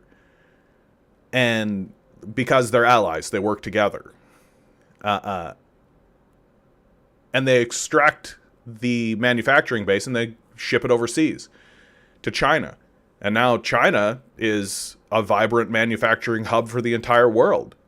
And now America is scrambling because it destroyed its own economy on a false premise, the fake premise of neoliberal capital, that the profit motive is the center of economics. And by shipping all of those jobs overseas, they basically gave the manufacturing base to a group of people that said, no, it's the means of production. It's manufacturing. It's the ability to produce things that is the center of an economy. And so now the Chinese are using it. So the Americans created their worst enemy. They created this enemy in China, and they did it by making you poor. And both the Republicans and the Democrats have done that. So, like, I'm trying to encourage you, Dave, right? Because I suspect that you're just like a good old boy. You're a hardworking man trying your best out in the world, and that's what I suspect. That I want you to perceive your society beyond the scope of Republican versus Democrat. Because Republican versus Democrat it's like kind of like it's good cop, bad cop. They both work for these billionaires. Both of them work for Elon Musk, Jeff Bezos, Bill Gates, and hedge fund managers like Larry Fink, right? Like, both the Democrats and the Republicans are working for those people and for their interests. And they're not in opposition. They only appear to be in opposition so that you will continuously get caught up in a contest that isn't actually a contest. It's not a real fight. Like, the fight is fixed. And it doesn't matter to the power structure whether or not Democrats or Republicans win. That if Democrats win, the ruling class takes that as a sign that they need to cool off for a second. They just need to be like, okay, cool. We got the people to this point, so let's just hold on. That if we want to do anything, we have to kind of do it under the table. Everything needs to be a little bit under, like how Obama destroyed Libya, right? Like, nobody knows about it. It's just the ruling class covering it up and basically being like, okay, yeah. The worst that you've ever heard from that was the butter emails thing, like the butter emails that Hillary Clinton was involved with. Because they can't actually talk about the moral justification for destroying a country. And then when the Republicans get into power, that's when the power structure knows that they can put the gas on a little bit. That they can start hurting people and they can start destroying things. Right? And that's their cue. When Democrats are in power, they've got to be a little quieter. They've got to stay behind the scenes a little bit more. They've got to act a little bit more respectably, a little bit more Obama, like, yes, we can, right? But when they go Republican, we can start going after black people. We can start deporting people. Like, we can put the gas pedal on a little bit, and then the populace will have enough of that, and will do what? Go back to Democrats. And who's winning? It's not you. It's not you. It's not your girlfriend. Like, if your girlfriend had got Kamala in, she still would have lost. And I think that's what's really important to understand, and what's really important to remember is that Dave says that doesn't sound right. They don't gather and decide, now it's your time to govern. No, that's not what I'm saying. This is why we had Obama for many terms, and well, there's a limit for how many times you can run for president. Correct, Dave. Like, that's correct. What I'm saying, though, is that it doesn't matter to the rich whether it goes Democrat or Republican, right? If it's Democrat, Republican,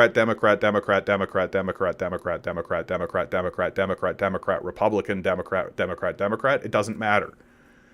And if it goes Democrat, Republican, Democrat, Republican, it doesn't matter. Like, you're correct in saying they're not getting together and having like a collusion. It's not like there's this like manipulated electoral scheme or anything like that. What I'm saying is that it doesn't matter.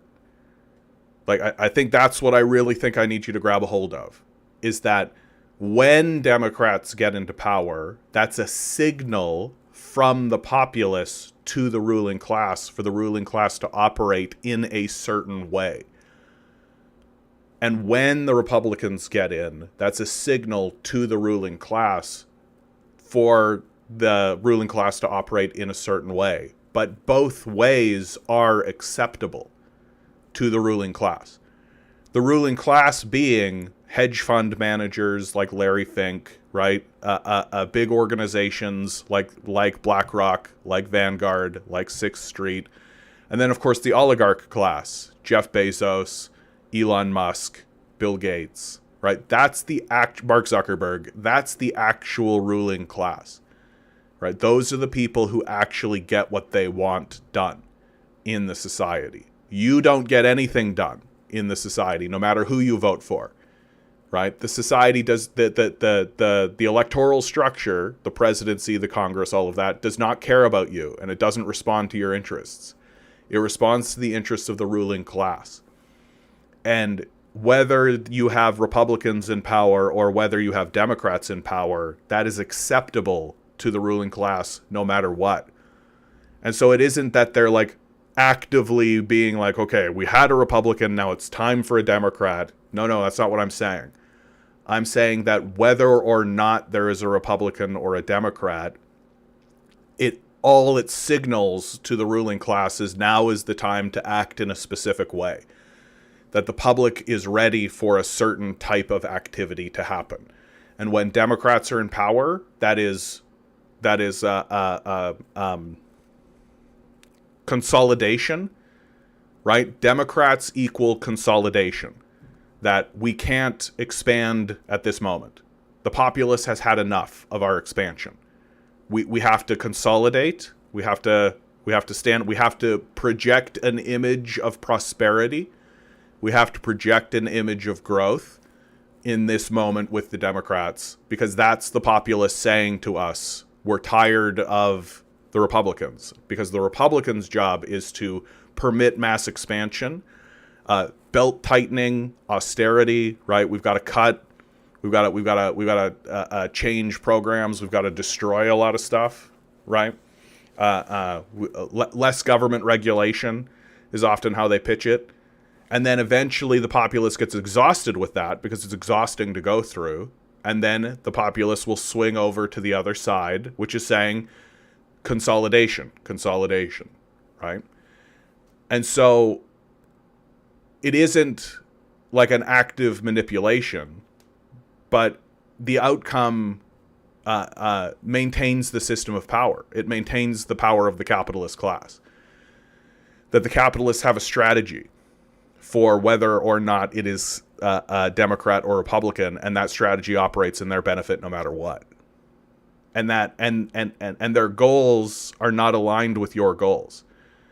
The goals of the ruling class are in opposition to your prosperity, whether or not it's Democrat or whether or not it's Republican.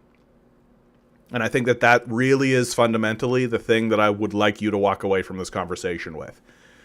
That both Republicans and Democrats work on behalf of rich capitalists, right? Bankers, hedge fund managers, who their interests are aligned against your interests. And they always will be, because it's structural. This is the thing that I don't think gets any conversation whatsoever, is that the issues we're facing are not moral, they're not ethical, they're structural. That what's good for workers is bad for owners, and what's good for owners is bad for workers. And that's structural. And so it's the position of communists to change that structure. Dave continues, if only Democrats governed the country for over 200 years, we'd slowly walk towards a democratic socialism, nationalization of industries, cooperatives, and socialism. So that's exactly what Democrats exist to prevent. That's precisely exactly what Democrats exist to prevent. Democrats are not interested in moving towards democratic socialism, nationalization of industries, cooperatives, or socialism. They're very specifically not interested in doing that. That Democrats exist to bring in the people who believe in those ideas and then silence them and kill them. And you can see that happen in their politics over the last 50 years. That Democrats have become known as a leftist graveyard. That leftists that attempt to incorporate themselves into the Democratic Party see their movements killed. And their leaders get incorporated into the system of democratic corporate power. Like, the Democrats are neoliberal corporatists.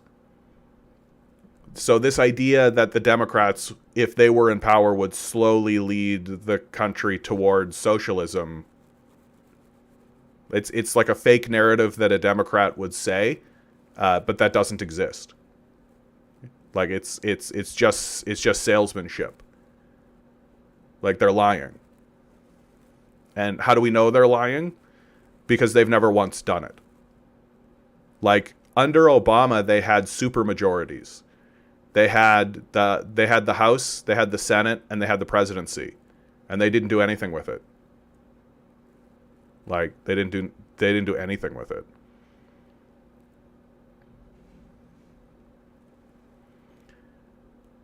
Dave says, I just watched. Yeah, AOC is their new salesman, right? Like, the thing that I'm constantly trying to show you, Dave, and hopefully I'm trying to highlight, is that it's salesmanship. They're pitching at like Obama ran exactly this campaign. Hope and change, right? Hope and change. Hope and change, baby. We're going to do all of this cool stuff. Look at all this cool stuff that we say we're going to do. They didn't do any of it. They didn't do any of it. Let's be nicer to Dave, okay? Like I've seen some comments that are kind of like a little passive aggressive, or maybe even a little bit more of that with Dave. I think Dave is being very kind. I think Dave is being very nice. I think Dave is a good, hardworking man who has been caught up in the illusions. Like it's illusions. It's salesmanship. It's propaganda. And I think that we're gonna watch a lot of good people come in here and get caught, who are caught up in that. And I'd like to be nicer to them, because I think that we can convince a man like Dave, and I think a man like Dave is interested in this conversation. I don't think that Dave's not insulting me. I actually think that Dave's been quite nice. I've had lots of people come in here and be way worse to me than this. And so I think what I'm trying to convince you of, Dave, is that you're just falling for a sales pitch, right? That, of course, the Democrats are going to try to co-opt Marxist language. Of course, they're going to try to co-opt that language. That's what they do. They co-opt language. But language is not action. And we see what the actions of the Democrats have been over the last 50 years. To me, the thing to look at with the Democrats, right, is Obama's first term. When Obama is elected, he's elected as the president. They have a majority in the Senate. They have a majority in the House. That means that the Obama administration can push through any legislation it likes. And do they? They do not. In fact, the big centerpiece legislative thing that they pushed through during that period of time is Obamacare, which is a handout to the insurance industry. It was literally Mitt Romney's healthcare plan that Mitt Romney used. So it's a Republican healthcare program. Like, these people are selling you an idea in the hopes that you will buy in to that idea. But they have absolutely no intention of following through on it. Like, zero intention whatsoever. And by the way, there's no bottom to this. Like, they have no shame. They aren't like you. They don't have empathy. They don't have shame, right? Like, this is what's happening. This is the bait and switch. That AOC will stand in front of you and say whatever she needs to say. Bernie Sanders will stand in front of you and say whatever he needs to say in order to secure power and maintain the power of the capitalist class in the electoral system. You will never see a Democrat actually enact a single policy that operates against the interests of the capitalist class, ever. Like, Bernie Sanders and AOC are pro-Zionist. Like, they're pro-genocide. People who are willing to enact a genocide are willing to lie to you.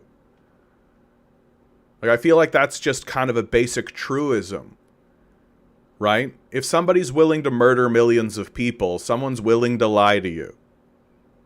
And the idea that they're telling you the truth and that we should just believe them because they said so, is kind of the core antithesis of this program.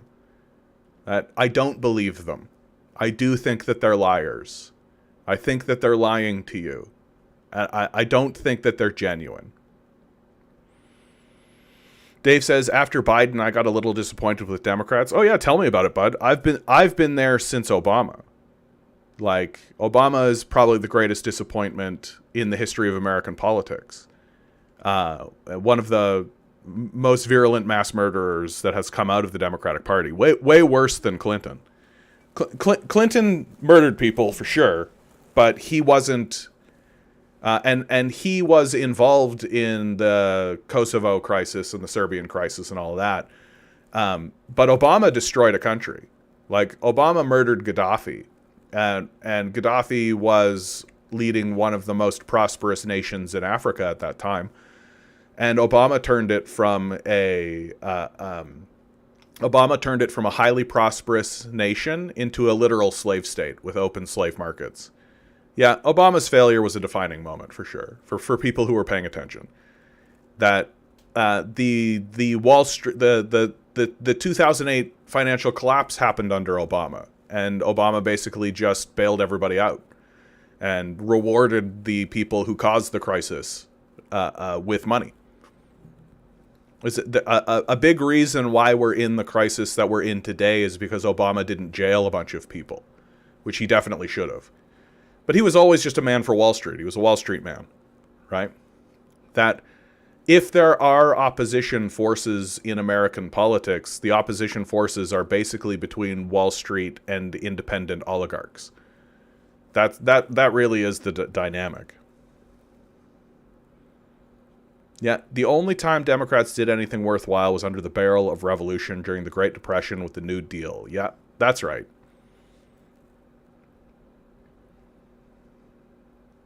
Dave writes, well, despite the overseas war, Obama still maintained some sort of popularity to the point he'd probably have won another election. Yeah, oh yeah, don't get me wrong. Obama's a charismatic figure. And I think that Obama represents something interesting culturally, right? That electing a black president is an interesting cultural moment and speaks to something cultural within the fabric of America. But what the Democrats are doing is using those cultural issues as a shield and as a way to try to maintain the economic disparity that exists. New CIA drone pilot over on Twitch. Good to see you. Obama was a good guy. We should get rid of term limits so he can run against and defeat bad man Trump. That's what America needs. That's right. If that's actually pretty funny, dude. Like, if they actually do get rid of term limits, like, Obama could come back. That's what's funny about that. But it's just like a reality TV show at this point. Yeah, Obama received the Nobel Peace Prize for being a war criminal. Yeah, we're living in an upside-down reality, yeah. Bill Clinton created NAFTA, which led to the dismantling of industry. Yeah. No, Bill Clinton was, like, instrumental in the neoliberal period. That Ronald Reagan and Margaret Thatcher and Brian Mulroney were the ones that sort of laid the foundation of it, but it really was Bill Clinton that pulled the trigger. Yeah, NAFTA heavily affected my town, for sure. Yeah, Marcus writes, their cringe loophole is 2 consecutive terms. Oh, interesting. They're going to try to rules lawyer it that way. That's interesting. I think that this whole, like, Trump's going to run again thing is just a way to keep, like, Trump in the kind of consciousness. I think it's going to be his son. Like, I think that Donald Trump is sort of laying the foundation for his son to take over. Baldy McNosehair. I do find it hilarious how conservatives are calling Doug Ford a traitor to the Conservative Party. In reality, he's an opportunist. Absolutely. No, absolutely. Like, Doug Ford is eyeing up the leadership of the Conservative Party federally. It's pretty standard in North American politics, is that you are the premier or governor of a state or province for a little while, And then when you see the moment and when the moment is ripe, you step into federal politics, right? That's pretty common. And Doug Ford's been on that one for a long time. Yeah, Henry Kissinger got a Nobel Peace Prize. Yeah, shows you the value of the Nobel Peace Prize, for sure. I mean, the Nobel Peace Prize is so fraudulent in the first place. It's literally just capitalists like pinging each other on the head and being like, "Wow, we like what you did. You're going to make us a lot of money." Marcus writes, "The other theory is Trump running as Vance's VP and Vance resigning." Yeah. Like, I just think that like there will come a point where Trump is just going to be too tired. Like, he's just going to be old. Like, he's old. Like, and they're just not going to, like, he's just not going to want to do it anymore. And I feel like he's just sort of laying the foundation for his son. And Trump Jr. is the guy who's going to step in. And Trump Jr. is going to try to take over the family, the project. And I think he'll do okay, actually. Like, Trump Jr. has been practicing. He's been practicing. And every single time I see him, he's just a little bit better. Every time I see him. I haven't seen him in a little bit. They're keeping him out of the spotlight, which is smart. But every time I see him, every time he shows up in an interview, or every time he shows up and talks to somebody, every time he does a speech, he's just a little bit better than the last time I saw him. And he's not as funny. He doesn't have that natural humor that Donald Trump has. But I think that just comes with practice. And so, like, he's not at ease with himself. That's what it really is that he's getting the technical abilities to be able to do it, but he's not at ease with himself. And so he will, like, it'll happen. And when that happens, he'll be a very interesting dynamic force in the electoral system, because it's just acting, right? Like, that's the thing that I've been talking to Dave this whole time about, and I'm trying to reinforce in people's minds. Like, American politics is just acting. You just say the lines that you're supposed to say, and you stick to the script that you're supposed to stick to.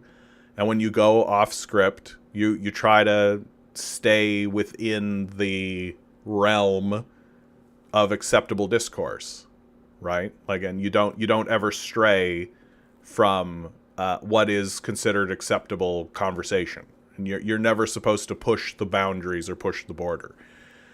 Like, we should be looking at AOC's like Marxist talking points as something of a success. Like, it's happening. The power structure is needing to respond. It's actually having to say, okay, there's enough people who are actually talking about this, who are actually willing to discuss this, that we actually do need to put people in positions to actually talk about this stuff. Like, it's not AOC just randomly saying these things. Like, there's PR firms, there's coaching, like there's training.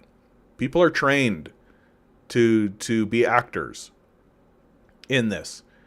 And if you want to see that, like, writ large, as clear as it possibly could, just take a look at the career of Donald Trump Jr. Like, go take a look at some of his training sessions, some of his vocal training. Like, he takes speech training, and he takes voice training, right? And it works. You take a look at Donald Trump Jr. from back in The Apprentice, right? And he's basically, like, slouched in the chair. Like, this is what Donald Trump Jr. looked like on The Apprentice. And he's like, yeah, I don't think that was a good thing for you to have done, you know? And he's just not like that anymore. He's just not. Dave continues, I admire AOC, but there isn't really any major change in America anyway. Yeah, I think that's correct, Dave. Like, America is going to experience a major decline. And it's going to be, like, really bad. The decline that's coming in, like, we're going to see part of it happen through May, because we're going to experience a bunch of shortages. And there's just no stopping it at this point. Like, major shortages are coming to your city, for sure. You are going to walk into Walmart. You are going to walk into your superstore. You are going to walk into Target. You're going to walk into these big box stores, and there's just going to be empty shelves. And that's just the way it's going to be. And we're also having like major labor shortages across the board because of this big deportation scandal, frankly, that the Trump administration has been doubling down on. We have worker shortages, which that's an economic slowdown right there. So America is marching itself off a cliff. It's marching itself off a cliff. I don't know how theoretical I want to get with you in this moment, but it's marching itself off a cliff because the theories that it has been moving forward with are false. That the principles of America and American economics, especially American economics, are false. That they've been disproven, and instead of recalibrating, instead of accepting that these first principles are false, they're doubling down on it. And it's this double down that has moved American society away from rationalism, away from reason, away from scientific inquiry, into religious ideology. And the religious ideology is called neoliberalism. That neoliberal capital is now no longer acting as a rational force in the world. It's acting as a religious force in the world. And that religion essentially says the profit motive is king. That's the only reason anyone's alive, is to make profits. As false a statement as could ever been said. That's easy to observe as false. And that the people who have the most money, who made the most profits, irregardless of how they made those profits, are the best people in the society. And that the best way to structure the society is a free market system. So in essence, they worship money. They worship themselves, the people who got money, and they do so within a chaotic system, so they worship chaos. And the result of all of this is the destruction of their own society and of the ecosystem that they're in. And so they are literally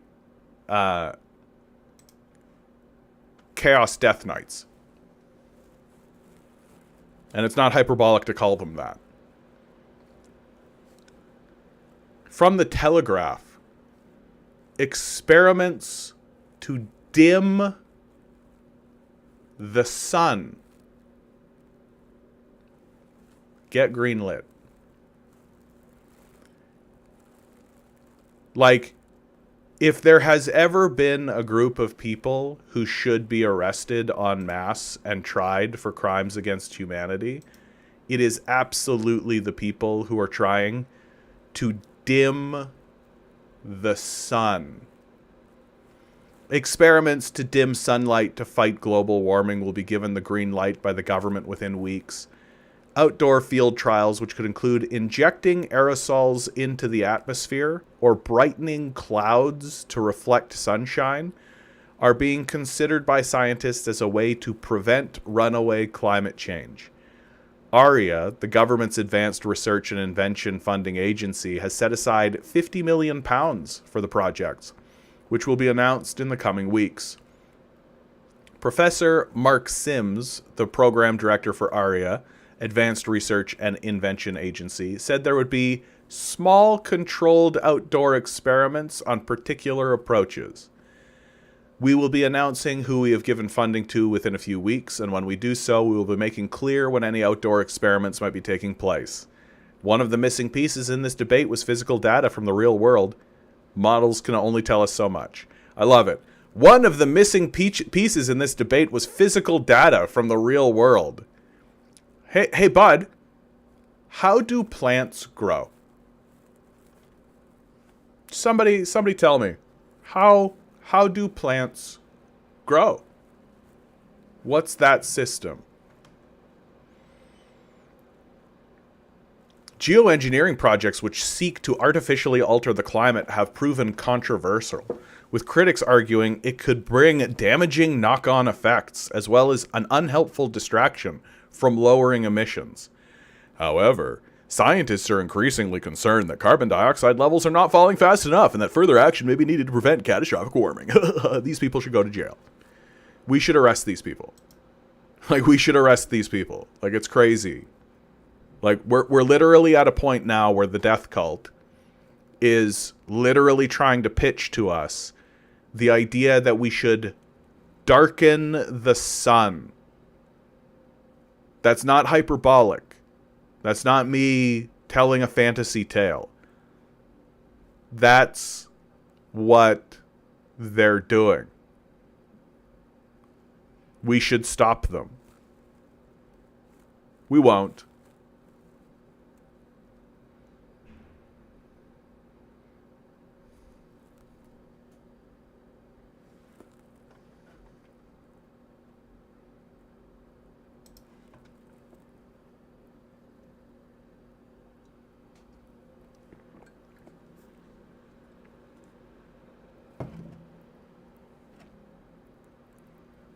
Annoying says, looks like we know what killed the dinosaurs. It was capitalism. That's right. Because that's my favorite thing that the capitalists do.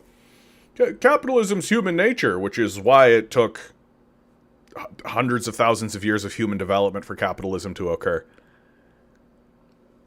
And JT, why are you trying to bring real world data into this? Let us live in our fantasy world where we can dim the sun without consequences. JT writes, the damage done to trade and cooperation is going to be huge. Even Canada is realizing it needs to work with China now. Not that it'll be something new, just less ostracized than the United States. Yeah, I mean, fundamentally, the United States is going to be isolated in the world. That's where this is going. That the United States has lost its prestige in the world. The Trump administration has been widely embarrassing. On the world stage, at least the previous administrations, like the Bush administration was psychopathic, but at least there was a stability. I'll say it again and again, right? It's always worth pointing out, especially because I think that I've got some new viewers in the chat. People are willing to accept a certain degree of injustice as long as that injustice is stable. That does the person in power do the things they say they're going to do? That's what's really important for most people. And people can accept that there is a structural injustice, or that there is or that there's an imbalance of power. People can accept that as long as it is being done by people who say that they're going to do it and then do the thing they say they're going to do. And George Bush was exactly like that. Low Observable Goat over on Twitch. Ideology, so much more of a fun place than reality. Oh yeah, we love the abstract space, dude. We love magic, for sure. Good evening, Jefferson. George W. Bush did what he said he was going to do. He said he was going to invade Iraq. Everyone went, boo, that's a stupid idea. What a dumb thing to say and do. Post 9/11, so everyone's in this kind of heightened state. He said he was going to do it. He moved towards doing it. He did it. Right? You can critique the act, and you should. It's a war crime. But it was stable. He had a singular vision the entire time. Donald Trump doesn't do that. Canadian snow leopard. Brondo has what plants crave. It has electrolytes. Joe, good to see you, my man. I love it. This happens all the time. People bring up that film Idiocracy all the time. But it's important. One of the things I always point out about Idiocracy is that the leader, Macho Nacho or whatever his name was, he understood that there was a problem. He sought solutions for the problem, and he solved the problem. Now, the problem was solved in a very stupid way and with a lot of turmoil, but the problem was solved. That makes the president in the movie Idiocracy a better president than literally any president in my lifetime. Like, oh, there's a problem. I need to solve that problem. Hey, I solved that problem. Better president than any other president in my lifetime. But by a lot. By a wide margin.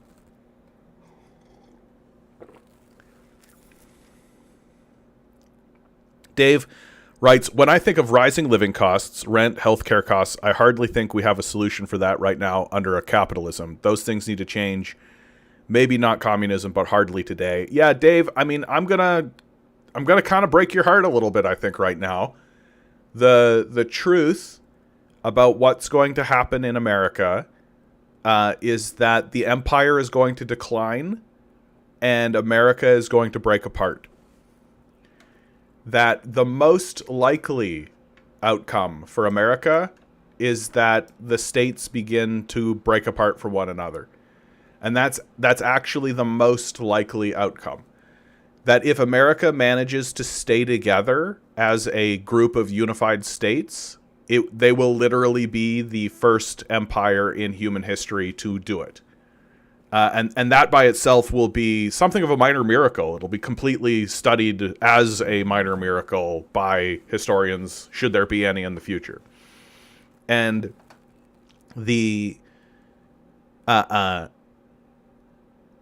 most likely outcome.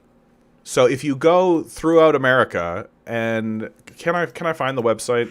I forget the website. Anybody remember the website for the Cop Cities? Cop Cities in America location map. Is it this? Nope. I'm trying to remember. I used to have that at my fingertips, and I just kind of lost it. Map of cop cities in 50 states. This should do it. Thanks, anarchists. You guys are all right most of the time. Oh, no, didn't deliver. Didn't deliver. Didn't deliver. Just like anarchists. In any case. Every single state has what's called a cop city in it. That these cop cities are essentially fortresses that are being built. You can find their location, like I just tried to and failed to do. I know that there are sites for it. I just don't have it at my fingertips right now. Each state is building one of these fortresses. These fortresses, these cop cities, are basically going to be how each individual state is governed moving forward. And that as independence movements take over, that is essentially how the individual states are going to govern one another. And the independence movements that happen throughout the United States are going to happen because eventually the federal government will have to actually tax these billionaires, because they'll need to actually be able to fund or allocate resources towards basically anything. Like, forget infrastructure, straight up military.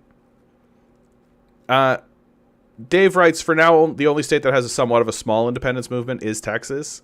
Independence sentiment throughout the United States hovers at around 30%, irregardless of state.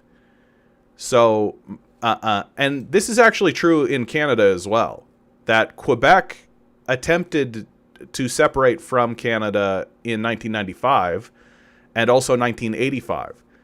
And so separatist sentiment in Quebec is high. Alberta has a separatist movement that is, every single time we have one of these elections, they're constantly talking about separation.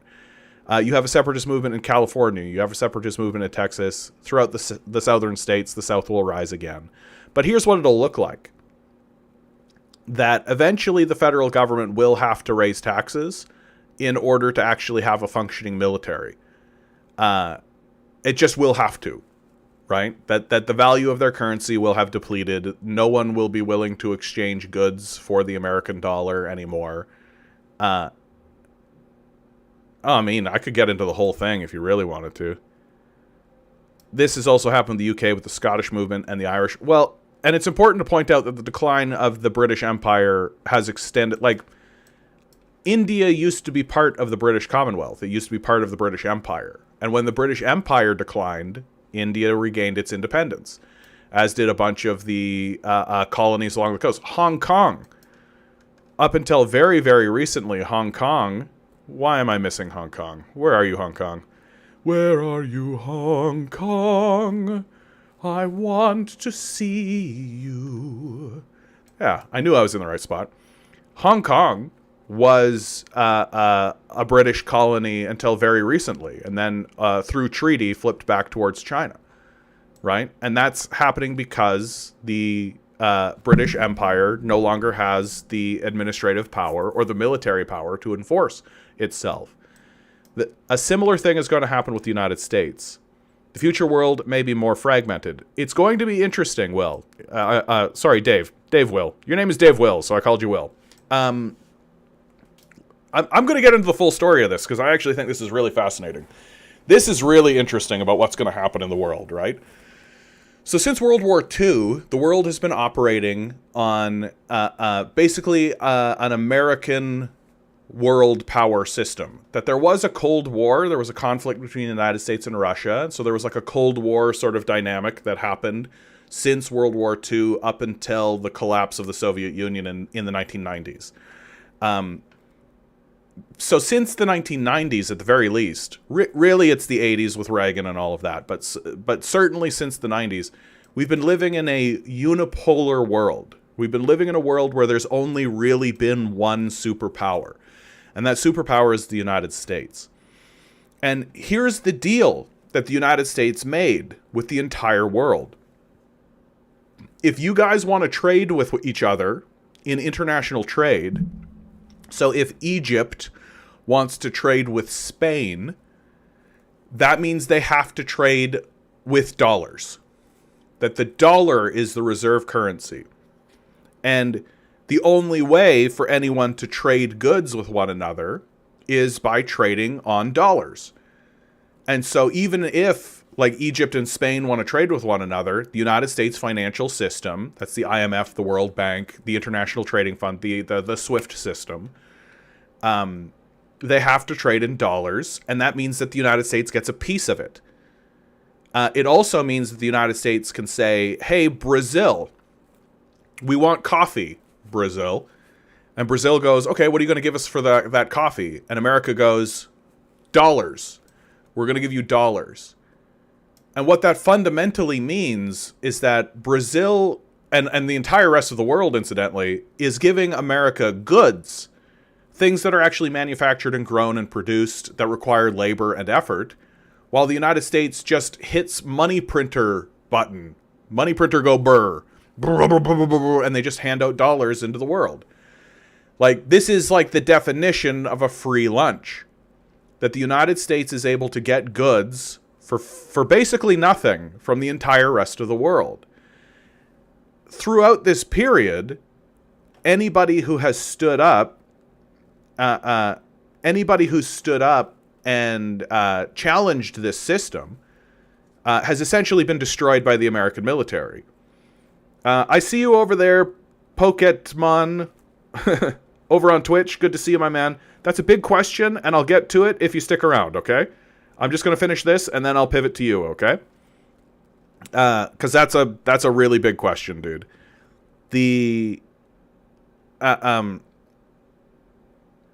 So, where the heck was I?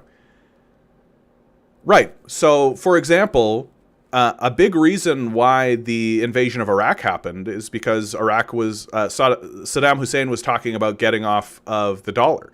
He was talking about starting to exchange goods in euros. A big reason why Libya is destroyed is because Gaddafi was talking about making a pan-African currency in order to federate Algeria, Niger, Chad, Sudan, Egypt, and Libya, and Tunisia into a single entity, right? And that kind of federated organization is no good. There's also the colonial issue that most of Africa has been carved up and is funneling goods into Europe and America for nothing, basically. And that's been going on for a long time, 500 years. And so this dynamic where the Americans can basically print money for nothing and send it into the world and receive goods is now ending. And it's ending because of China and the BRICS system. That China, Brazil, it's Brazil, Russia, India, China, and South Africa created an interlinked trading system with one another in which they were trading with one another off of the dollar. And there wasn't really anything America could do about it. Because, like, Russia, China, like, these are big, large economies. They're not really superpowers up until fairly recently. But America at this point is going through, like, the financial crisis. It's going through the war on terror. It's reconfiguring its military to fight wars in the Middle East. And so China basically sees this opportunity to be able to create this trade system, and this allows people to trade goods with each other off of the dollar. And now, as China is becoming the number one trading partner with the entire rest of the world, more and more people are pivoting away from America, away from the dollar, towards China and towards its system of productive capacity. And so what this means for America and why this is going to be a long-term disaster for America is that America is going to look out into the world with dollars in hand and going to say, who wants to have my dollars so I can have goods? And everyone is going to say, we don't want your dollars. Do you have anything else? And the only thing that the United States exports is war. And nobody wants that. So the dollar system is coming to an end. And it's going to mean that all of the free goods that America has been enjoying for the last 50, 60, 70 years is going to dry up. And it's going to dry up really, really fast. Because people are going to not really want to involve themselves with the United States. Because the United States has nothing to offer them anymore. America is going to get isolated in the world. It's going to be a big, big problem.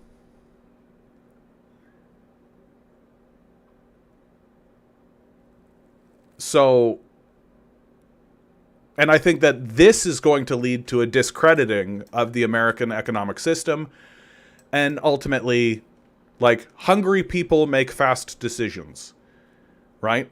People who experience this swift a decline in the quality of life and in their living standards are not going to tolerate it. And I feel like you're going to see a general breakup. Like, I'm more or less of the opinion that the South will rise again. You're seeing that kind of happen already with the rise of a segregation movement. Florida is essentially a Nazi state at this point. You already said you have an independence movement in Texas. Like, the South will rise again. Like, they've been saying it the whole time. California is the third largest economy on the continent, so it's likely that California will just consolidate itself. There are some states that just don't have the luxury because they can't survive it. And so you'll see coalitions, right? The original 13 colonies, right? You'll see, and there's going to be general conversations about, like, maybe Minnesota, like North Dakota and Manitoba. Manitoba has not separatist, but independence strains within it, for sure. The reason why Manitoba exists is because of an independence movement. So I feel like these next 50, 60 years are going to be very hectic because it's going to be a reforming of the world economy. I mean, Pokemon writes, Florida is not a Nazi state, it's far right. I mean, I guess it depends if you're brown or not. So Pokemon very early, asked a little moment ago, what is justice? Which is an enormous question to ask. Like, that's literally like PhD thesis stuff. Like, what is justice? Justice is the idea that every individual that is randomly spawned into the environment will have more or less a similar institutional treatment. And that if someone has been wronged in the past, that we can correct it through future actions. And that's what justice is. Justice is the idea that there is a fairness or a parity within treatment. And it's important to make the word institution, right? It's an institutional parity, that institutions will regard you as or will take your life into account, that you won't be treated just as a cog in a machine, that the circumstances of your life actually matter, and the treatment of your life will actually matter. And of course, it's debatable as to what justice is or is not. But the hope is that we build a system that where people are treated the most fairly and the most equitably. And I would argue that the system of capital that we operate in now is unjust. It is opposed to justice. Justice is the antithesis of capitalism. That capitalism is seeking slavery. That slavery is the model for capitalists. And whether it needs to do it through chattel slavery like the Southern slavers did, or wage slavery, which is the persistent system in our society, or through prison slavery, which is a fairly persistent slave system in our society, they'll do it, right? And if they can get away with returning to chattel slavery, they probably will. Although the wage system is a preferable system to the capitalists, which the chattel slavers actually pointed out during the Civil War. The chattel slavers actually argued that wage slavery was an inferior form of slavery and a less moral form of slavery, because the chattel slavers pointed out that because we own the slave, we have to take care of the slave even if there's nothing to do. So even if the slave is not profitable to us, we still have to clothe them, we still have to feed them, like we still have to take care of them. If they're injured, it's up to us to actually provide them with care, because they're our property. So profitable or not, we have to take care of them. Whereas the wage slave systems, the moment that the wage slave is not profitable for the capitalists, they can just be fired and thrown into the street, which is true. You can see them. They're called homeless people. And so the chattel slavers made the argument that chattel slavery was a superior form of slavery. And the Lincoln Republicans explicitly called this a wage slave system. And they pointed out that this is a system of wage slavery. It's a conversation that doesn't get much play anymore in today's discourse, because it doesn't benefit Democrats or Republicans to talk about it, but that's the system.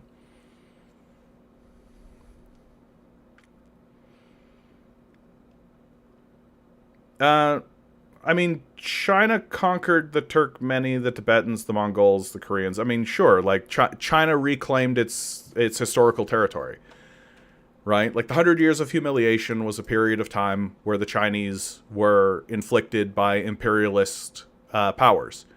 Like the Nanking Massacre was a real thing that happened. Places like Tibet, Xinjiang, right? These are historically China. You can take a look at the Qing dynasty. You can take a look at this. And so... No. Come on, Poke. Like, yes, it is. Like, come on, dude. Like, come on, man. Like, that's pretty much tipping your hand. Like, the way China is formed right now, right, the borders that it has right now are pretty much the borders of historical China. And it's been that way. And of course, like, it depends on the exact millisecond that you look at it, obviously.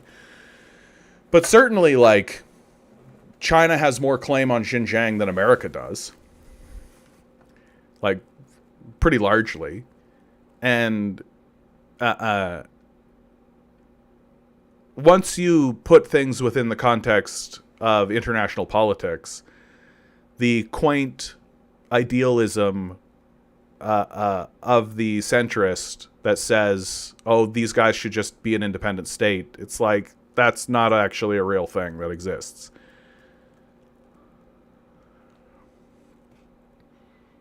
Generation Y Me, good to see you. Dave writes, the BRICS are trying to change our dollar system. I don't think they're trying to change the dollar system. I just think that they're trying to get off of it. They're just trying to trade off of it. And the way the borders are set right now is because of Mao Zedong, and then the war that he was fighting against. In the end, he was really fighting against the Americans. And so essentially since Mao Zedong, these borders have been the borders that have been internationally recognized.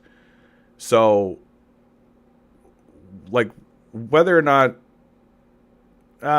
Poke, I mean, my man, like, it's kind of getting embarrassing. Like, you're calling China Rome. That tells me that you know nothing about the history of both China and Rome. Like, it's pretty embarrassing to say that. Like, I really want you to really sit with that statement. Like, I'm not trying to insult you or humiliate you. But if you're actually going to say that, like, China is Rome, that's just a very embarrassing thing to say. Like, it's just really, really, like, you're starting with a conclusion and finding evidence to support that conclusion that you started with. And I'm just saying that you shouldn't. That the history of China is that China was experiencing 100 years of modern China, because China's a 5,000-year-old, like, society. It's an enormously ancient society. But modern China's history is that they were experiencing what they call the century of humiliation, the 100 years of humiliation, where imperialist powers were basically beating the shit out of China. And there was essentially a revolutionary movement under Mao Zedong that, like, this is the shortest hand possible, but basically just took over China. And in 1949 created the People's Republic of China, which is basically what it is now. And from there, there's more history to it, obviously, but I don't see any... Like, I just don't see any evidence for your claim. Like, modern China is not safe either? Like, what are you talking about? Safe for who? Like, what's your complaint? Many massacred to the Turkmeni people? Like, what are you talking about? Like, for real? Like, is this just... Are you just driving towards the Uyghur genocide narrative? Is that what you're doing? The CIA narrative? So it's kind of difficult to have a conversation with somebody who's starting with false premises and then tries to find evidence for those false premises. Like, if you just say things and then try to find evidence for the thing to have your confirmation, your bias confirmed, then you can believe whatever you like. Okay, well, what's China done? Like, for real, like, we're living in an environment where Westerners are trying to foment as much negative energy towards China as they possibly can, because they want to destroy China, right? America wants to destroy China. It also wants to destroy Russia, by the way. Like, it's America is a ruthless world superpower. Like, it wants to destroy the Xinjiang conflict, right? So just CIA propaganda. Gotcha. Like, the narrative, there's a reason why Western powers are so hyper-focused on Xinjiang. There's two reasons why the CIA and why world powers are trying to... Poke, I'm really, really going to stop you. And I feel like I'm just going to do last warning. I have three rules generally on this channel, okay? Don't insult me, right? That gets you gone right away. No Nazism. That gets you gone right away. And... Don't double down on delusion. That gets you gone right away. And the Xinjiang narrative that you're peddling right now is literally just CIA propaganda. It's literally something that comes directly from the CIA. And I'm really here to challenge it. Right? That what's going on in Xinjiang. So, Xinjiang is of strategic importance to the United States for two major reasons. Reason number one, Xinjiang represents a important hub for China's Belt and Road Initiative. That China has a new Silk Road, essentially. This is an old map, but it'll illustrate what I'm talking about. They have an international trading system. This is all high-speed rail that you're looking at right now. You'll notice, right? There's an important link. Very important link right there in Xinjiang. That you see how there's Beijing and Qingdao, Shanghai, like all these places, and they all kind of link up, and then they go up into Russia, and then over this way, and they link up into... Where the heck did that go? Where did my map go? Xinjiang. So Xinjiang needs to... Oh, is this guy just going to leave the minute he's challenged? Okay, just weakness. That's okay. I love that. Come in, spread CIA propaganda, be told that he's going to be challenged, and then leaves. Okay, cool. Bye, bud.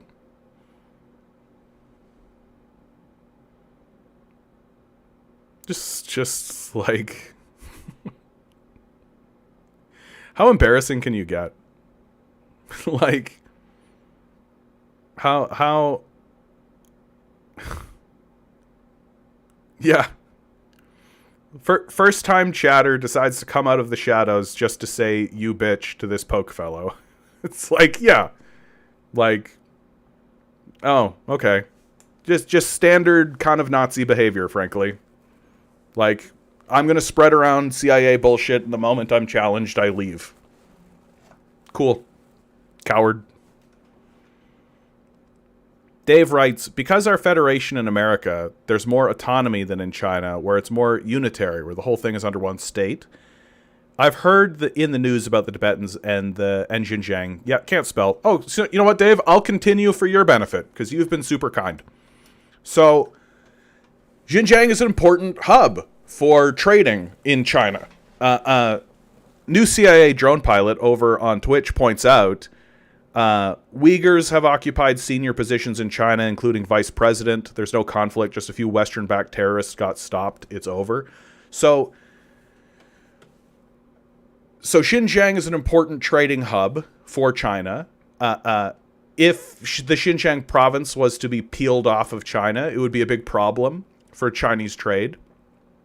Also, and this is extremely important. This is extremely important.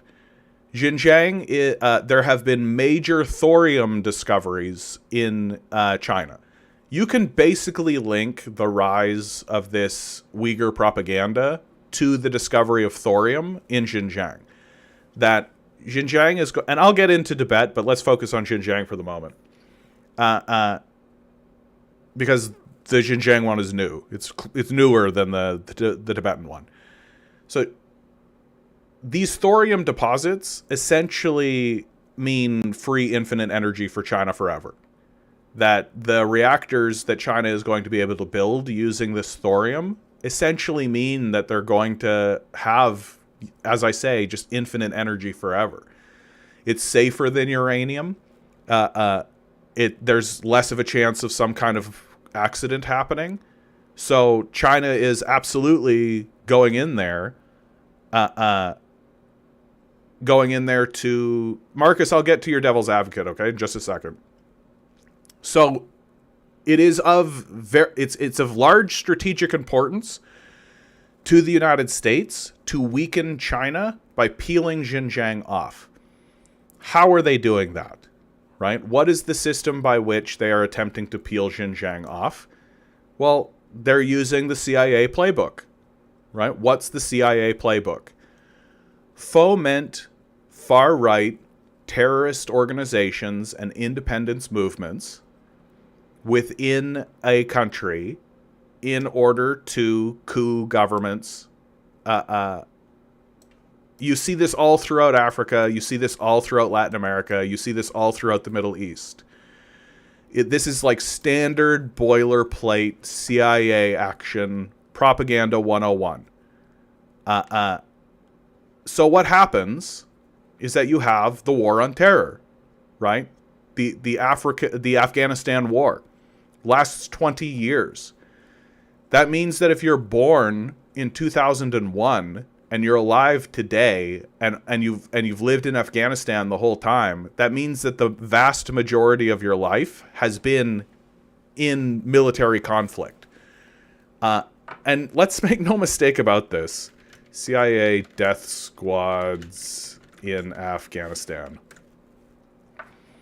Like, the CIA is basically arming people to walk through the streets of Afghanistan, literally just massacring people. The idea, like, for some reason Americans have kind of forgotten about this war that they caused and started, that the CIA is running death squads in Afghanistan. This is The Nation, right? This isn't some hacky blog or something. Like, and you can find other articles from like The Intercept. Here's one from The Intercept. Here's from Vice talking about it. So the CIA is sending death squads through Afghanistan, right? Like, this is like fucking Holocaust shit. And so what's it cause? What happens in Afghanistan? Well, exactly the thing you would think it would cause. Refugees. People running from it. Fleeing. Right? Where do they flee? They flee into Iran. They flee into Pakistan. They flee into Turkmenistan. And they flee into, if we follow this, follow my mouse, look at this. Here's the Wakhan National Park, the Wakhan Corridor. Oh, what's this border? Oh, hey, wait a minute. It's Xinjiang in China. So refugees are fleeing into this mountain region, right? The Kashgar Prefecture. They're fleeing in here, right? They're holing up in caves. They're holing up, creating little communities, right? Well, there's a terrorist organization that operates in this area. And the name of the terrorist organization is the East Turkmenistan Independence Movement. That's the name of the terrorist organization. Dave writes, so the West is trying to weaken China's route and resource by fomenting separatism in Xinjiang. You've got it. Absolutely. And so China has responded to this, because what this organization was doing is that they were going into cities in Xinjiang, and they would take, like, there would be 10 men with machetes and they would murder people in the subway system. That's my favorite one to point at, because it's so brutal.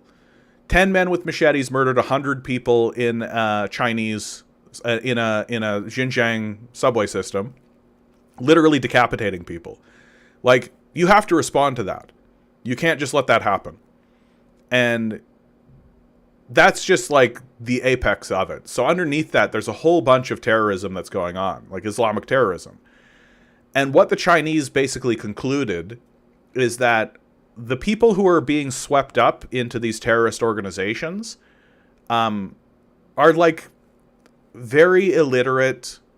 They have no skills. They've literally spent their whole life just running from war. And so they're highly susceptible to terrorist organizations. They're very vulnerable people. And this is going to speak to Marcus Smith's point, right? The quote-unquote re-education camps. I did a video about these re-education camps, so I feel pretty confident in the position. Especially, like, there's a BBC documentary about it from this guy, in fact. Was it? No, it wasn't this guy. So, never mind. But a BBC documentary where they go in to one of these re-education camps. And what are these re-education camps? So China basically looks at this uneducated, terrorized group of people hiding in mountains. And they essentially say, you know what these people really need? They really need to get some basic skills, learn the local language, and be reintegrated, and be integrated, forget about reintegrated, and be integrated into wider Chinese society. So what do? They create educational facilities. and they say to people, hey, if you would like to not live in the mountains, if you would like to stop being a hill people, come to this facility. We'll teach you the local language. We'll teach you some basic skills. And we'll integrate you into the economy. And lots of people do it. The BBC did a documentary on this that you can find on my channel. I took the piss out of their documentary because the entire documentary had this like, boom, boom, here we're going into the evil, despotic, backwards. And you know what they captured? Do you know what they actually captured? So Dave Will asks, is it forced though? Not according to the people in the facility. So here's what they captured, Dave. And you can see it. You can go watch the documentary. I took the piss out of it and because they were doing their best to try to demonize it as much as possible. What they captured was exactly what the Chinese claimed it was. They did interviews with people where they said, I'm here voluntarily. And at the end of the day, this is my favorite part. At the end of the day, the BBC waited outside the facility and filmed the facility from the outside. Because it's still like we're dealing with terrorists here. So it has security. Right? The Chinese aren't morons. That's Americans. And what they captured was they captured the students who had been in the facility leaving the facility and then going out into the city. So it's like kind of an odd prison, don't you think? Kind of an odd like concentration camp that at the end of the day lets people out. Like, I'm being told that this is supposed to be like a death camp. I'm being told that this is a Holocaust. I'm being told that this is like the residential school system in Canada. I'm being told that this is ethnic cleansing. Yeah, not much of a camp. More like a school. Like, and of course China has prisons. There are still criminals. But the idea that what they're doing is an ethnic cleansing campaign against Uyghurs in Xinjiang is childishly ridiculous. It is an absolutely ridiculous claim to make. Especially when it's being made by people, this is my favorite, especially when the claim is being made by people who for the last like 60 years have been openly massacring Muslims. Like, we're literally watching a genocide happen. Just a ruthless, brutal genocide happen against Muslims. The Iraq War, the war on terror, was against Muslims. The Afghanistan War, Muslims. The Yemeni genocide, Muslims. And yet, for some reason, we're supposed to take seriously that all of a sudden Westerners really care about Muslims in Xinjiang. I don't buy that at all. Dave, right, I heard. Yeah, you heard, right? It's interesting how it's you always heard and you didn't see, right? That's what's interesting. How you heard about it, but you didn't see anything about it, right? So you heard about it. Okay. So you heard about the UN flying drones over there and something and seeing prison camps. So they'll show you the top of a building is what they'll do. They show the top of a building. Again, watch my video. Like, go on my YouTube channel, type in Uyghur. There it is. They'll show you the top of a building and they'll say that it's a prison camp. And if you're gullible, you'll go, that's a prison camp, when it's just like literally the top of a building. And like, yeah, of course these schools have security measures. They're dealing with terrorism. Like, they're dealing, like, imagine, here's an easy situation to imagine. Two brothers are living in the mountains of Xinjiang. And an official, like a Chinese official, comes into their camp and is like, hey, we got this thing going on, this school. You guys should come. You should check it out, for real. Which is literally what one of the people in the documentary said happened to him. Okay, so, well, one brother goes, you know what? I'm tired of living in the mountains. I'm going to go into this school and I'm going to get integrated into Chinese society. The other brother says, that is evil and against Allah. who wants us to kill people for the glory of Islam, which is not hyperbolic. That is how they talk. Like, Islamic fundamentalism is real, Islamic terrorism is real. And so the one brother goes to the school, and the other brother feels betrayed and stays in the mountain. So it is extremely believable that the brother that stayed in the mountain would grab a bunch of people and then try to go to the school to kill his brother, right? For being blasphemous or heretical or whatever kind of nonsense they're going to say. So new CIA drone pilot, Westerners love Chinese Muslims, not Chinese nor Muslims. Weird. The USA says that this is a school, but the metal detectors and heavy police presence in the entrance points to more sinister nature. Well, and it's worth pointing out that, like, we have detention centers on the Mexican American border. Like, the Texas Mexican border has detention centers on it, and we're all fine with that, right? Americans are completely fine with the idea of detention centers as long as they're in America and on the border, right? But I guess is the problem that they're teaching, so if they started teaching these people English and how to weld, would that be a problem? Would it be a really big problem for you if they started to teach, like, Nicaraguan or Costa Rican or Panaman or Colombian or Venezuelan or Ecuadorian refugees? If they started teaching them English and how to do basic skills, would that be a problem? Then it's a genocide, right? Like the whole narrative is cartoonish. And the biggest flaw here's where it gets extra cartoonish. Okay? This is where it gets extra cartoonish. There's no such thing as a secret genocide. There's just no such thing as a super duper unseen, nobody talks about it, everything's just happening through telepathy, secret genocide. It can't happen. Logistically impossible. Genocides are, like, let's just take the claim at face value from the CIA. The CIA makes the claim that 8 million Uyghurs were killed in this genocide. That's the claim. 8 million people. We don't know where they are. We haven't seen any evidence of it, but that's the claim. And of course, that claim comes from 5 interviews that Adrian Zenz did in the mountains talking to the Islamic terrorists themselves.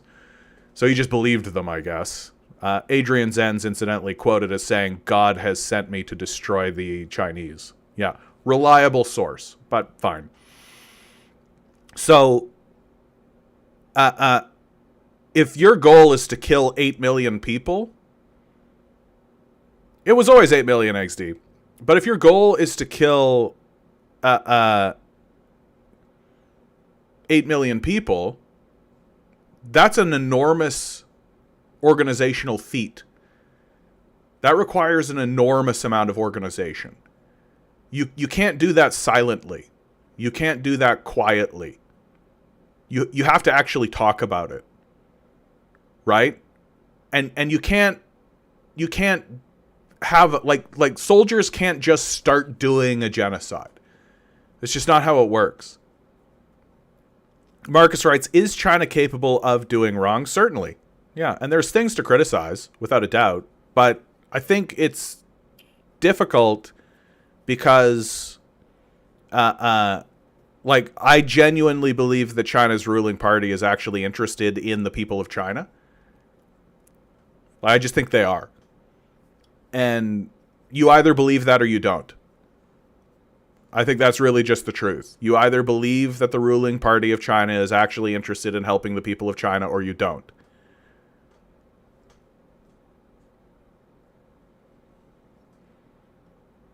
So my point, though, with all of this is to say, where is the Chinese bureaucracy talking about this genocide? Like, when Adolf Hitler did the genocide of the Jews, he talked about it. We have the documents. You can look at them. When the Americans committed the genocide against the First Nations people, they talked about it. They voted on it. When the Canadians erected the residential school system, they talked about it. And they voted on it.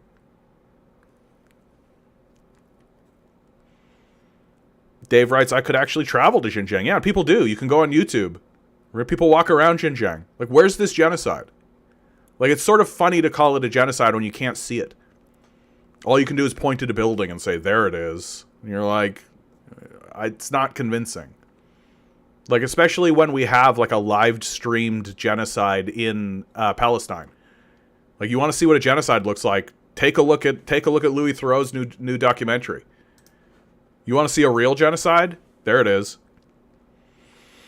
Marcus writes, if prevented with enough evidence that it's in China's best interest, I think you meant presented with enough evidence that it's in China's best interest to assimilate a one-hand doctrine by force, would that be bad? I mean, I guess if we're telling fairy tales. Like, I just don't see the evidence for that.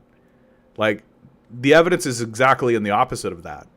That China is a robust, it supports many ethnic groups, many religions. It's not anti-religious. It's not anti-ethnic. This narrative that's being forced into the conversation that there's a one-hand doctrine. I just don't see it. Like, where is it? Like, I'm sure you can find some guy in China that's talking this way. Sure, but like, it's certainly not. It's certainly not public policy.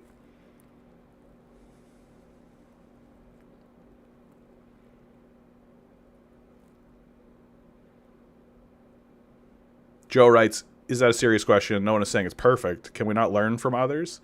But I mean, like, the argument is that China is on ascension. That's the argument. That China is in ascendancy. And that's pretty clear. Like, the argument isn't China is a perfect utopia and that we should worship them constantly. The argument is that China is in ascendancy and that we should be skeptical of what foreign powers have to say of a country in ascendancy, especially when those foreign powers have a vested interest in slowing China's ascendancy down. Like, and there are Western thinkers who I respect a great deal. John Mearsheimer is one of them. John Mearsheimer says that China should stop growing, that China should stop ascending, that as it ascends, it's going to become a bigger and bigger target. And I tend to agree with that. And I also think that China is going to get it is just simply by the force of its size, is going to get itself involved in some kind of military quagmire at some point. And you can sort of see this is one that's been going on in the Discord for a little while. I think that I've got some regular listeners who are heavily who are personally involved in this. But you can see there's rising tensions between Pakistan and India over the Kashmir area. There's been some attacks that have happened recently. And you can see how there's these dotted lines. So what Google does with the dotted lines is it indicates what's the word that I'm looking for? Uncertain borders. Contested borders. Right? And you'll notice here's a pretty major contested border. There's Xinjiang. So I wouldn't be surprised at all to find out that all of this fomentation of strife that's happening has a certain degree of Western backing, because they're sort of hoping all of this spills into Xinjiang and weakens China's prospects and project in Xinjiang. I don't think that's going to work. I think China is not susceptible to that kind of thing. They're a very unified people at the moment. Marcus writes, I think there's a myriad of good takeaways from China's management. We've lauded their efforts in hundreds of streams. I just want to check biases and acknowledge that all negative press is CIA. Yeah, that's fair, Marcus. But I'll just sort of back up onto what I always say, which is show me the evidence, right? I am completely willing to change my opinion on a dime with evidence. And it's very, very, very often the case that people come forward and they try to present evidence, and then you take a look at their evidence and you take a look at their sources, and it's just CIA stuff. Like their sources are literally just the CIA. And I'm at a point now where if the bottom of the line is the CIA, then I just discard it. Like you literally can't believe the CIA. That's the problem, right? Like I would love it. I would love it if there was a central intelligence agency whose job was to investigate things in the world and then bring those things to the attention of the people they represent. I would actually really love that. I'd be hugely in favor of such an organization. But the CIA has proven over and over and over and over and over and over again that it's just here to lie to you. That's the only reason it exists, is to tell you lies. And the extent that they go to lie to you, the extravagance of it, how detailed their lies are, the systems of fraudulent lying that they put in. And then on top of that, you have former leadership of the CIA confessing that the goal of the CIA is to misinform the American public. So even if the CIA publishes so now we're in a real boy who cried wolf moment with the CIA. So even if the CIA tells the truth, I have to discard it because the CIA is no longer a trustworthy institution. That it isn't until I find sources that I trust, that I know aren't lying to me, saying the thing that the CIA is saying, that I'm willing to actually pay attention to it. And my assumption is that the CIA will just tell the truth in order to tell you a bigger lie later. That's my assumption.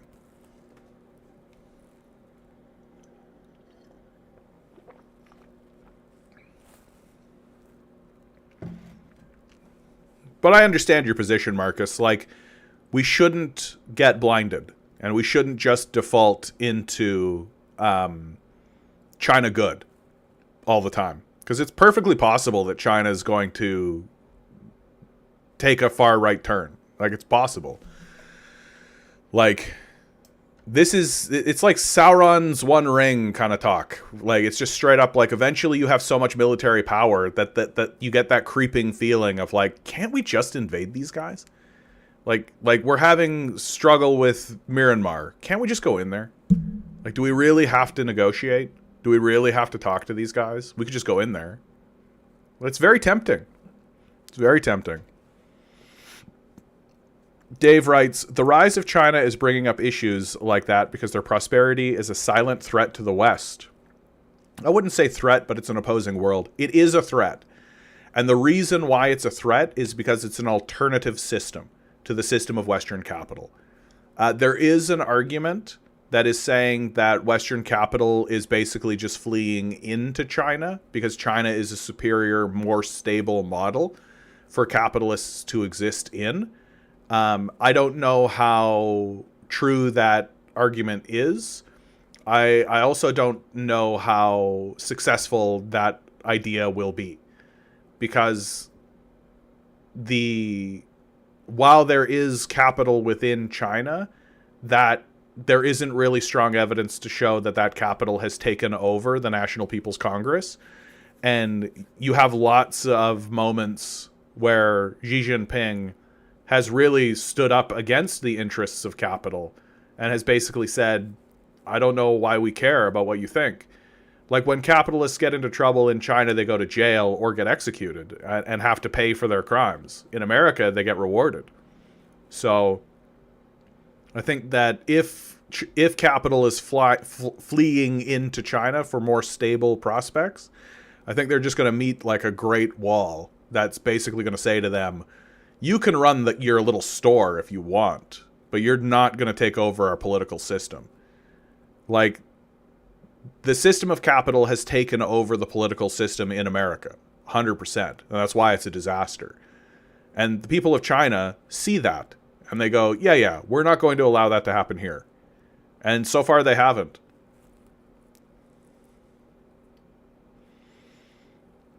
Dave writes, imagine having the power in the hands of a strong authoritarian country that doesn't interfere with other authoritarian regimes. A democratic world would be undermined and open doors for violation. I don't really understand that comment, Dave. I don't think. Because, first of all, I don't really understand the word authoritarian. Near as I can tell, authoritarian means they pass laws and expect those laws to be followed. The question is whether or not the ruling party is operating in the interests of the people or not. That's really the question. Like, the Western system stopped operating for the benefit of the people decades ago. Like, you're never going to see any Western politician give a shit about anybody in their society ever again. It's that's over. Maybe at the end of your life, you'll start to see the system actually produce people who are interested in helping, but that'll come after like a civil war or something.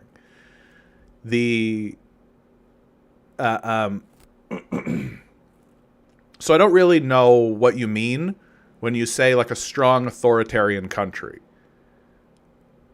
I would define Putin as authoritarian. I mean, Putin's an interesting figure. Like, Putin comes out of the post, what's that word? What was Gorbachev's word? Post, come on. Why am I forgetting that word? I'm literally reading a book about this very thing and I'm forgetting this word. Gorbachev pro cha cha cha cha cha cha cha cha. What am I thinking about? Political views. This is going to kill me. I actually feel really stupid about this. Perestroika. The perestroika. Putin arises from like a post-perestroika period. Yeah, perestroika. Where he basically, like, Deng Xiaoping really nailed Gorbachev. This man appears to be smart, but is actually stupid. Because Russia basically reached a point where its economy was not going into stagnation, but wasn't having the growth that it wanted to have. And instead of looking to China, which was the other communist model that existed at the time, they looked to the West. And of course, the West is full of vulture capitalists and just like these demons basically saying, betray everybody and give us your money. And so they begin to try to reform their economy. And of course, it doesn't work. And so you have like the general collapse of the 90s that happens because Gorbachev is an idiot. But it's through this period of time that Gorbachev and Yeltsin are trying to reintegrate themselves, or not reintegrate themselves, trying to integrate themselves into the West. That they're constantly leaning towards the West, and they're constantly saying, how can we become more Western? How can we become more European? That really the Russian leadership during that period of time views itself as European and wants to be part of Europe. It certainly isn't looking towards China, right? And so Gorbachev ushers in the collapse of the Soviet Union because he's a moron. Yeltsin, who's just like a drunken idiot, settles that in. And it's under these conditions that Putin arises. And he arises through the electoral system. He's a former KGB agent, a cop, and he becomes the leader of Russia during a time when the opinion of the ruling class and the thinking of the ruling class was that they were going to be integrated into Western systems. And this is what Putin thought he was going to do. He thought he was going to continue the work of Gorbachev and Yeltsin and that Russia was going to become integrated into European systems. There was a moment where Russia was part of the G8, now the G7, right? So it was happening. But it became clearer and clearer and clearer that, yeah, that's a good correction, Marcus, thank you. Yeah, that Putin's closer to being a CIA agent than a cop, you're right.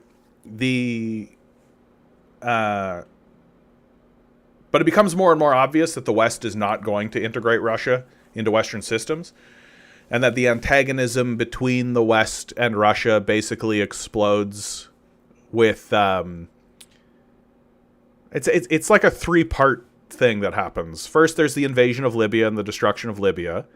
That really Russia criticizes heavily. Putin criticizes very heavily. And then there's the Georgian conflict that happens, where the United States foments a color revolution, and then Russia gets involved in that, chases out the color revolution. That's why you see these contested borders, because the Russians are like, this is our territory. The Georgians are like, no, we would like that territory, even though you did come in and chase away the CIA's color revolution there. And then it all culminates with the Ukrainian conflict. And that Putin is an interesting figure because he has had to pivot his entire mode of thinking about his goals as a leader. That he came into power hoping to integrate himself with Europe, and then now at the end of his career has had to readjust his goals and his hopes for Russia. I do think in this moment he hopes to have better relationships with America. I think the goal for the Russians ultimately is to buddy up to America.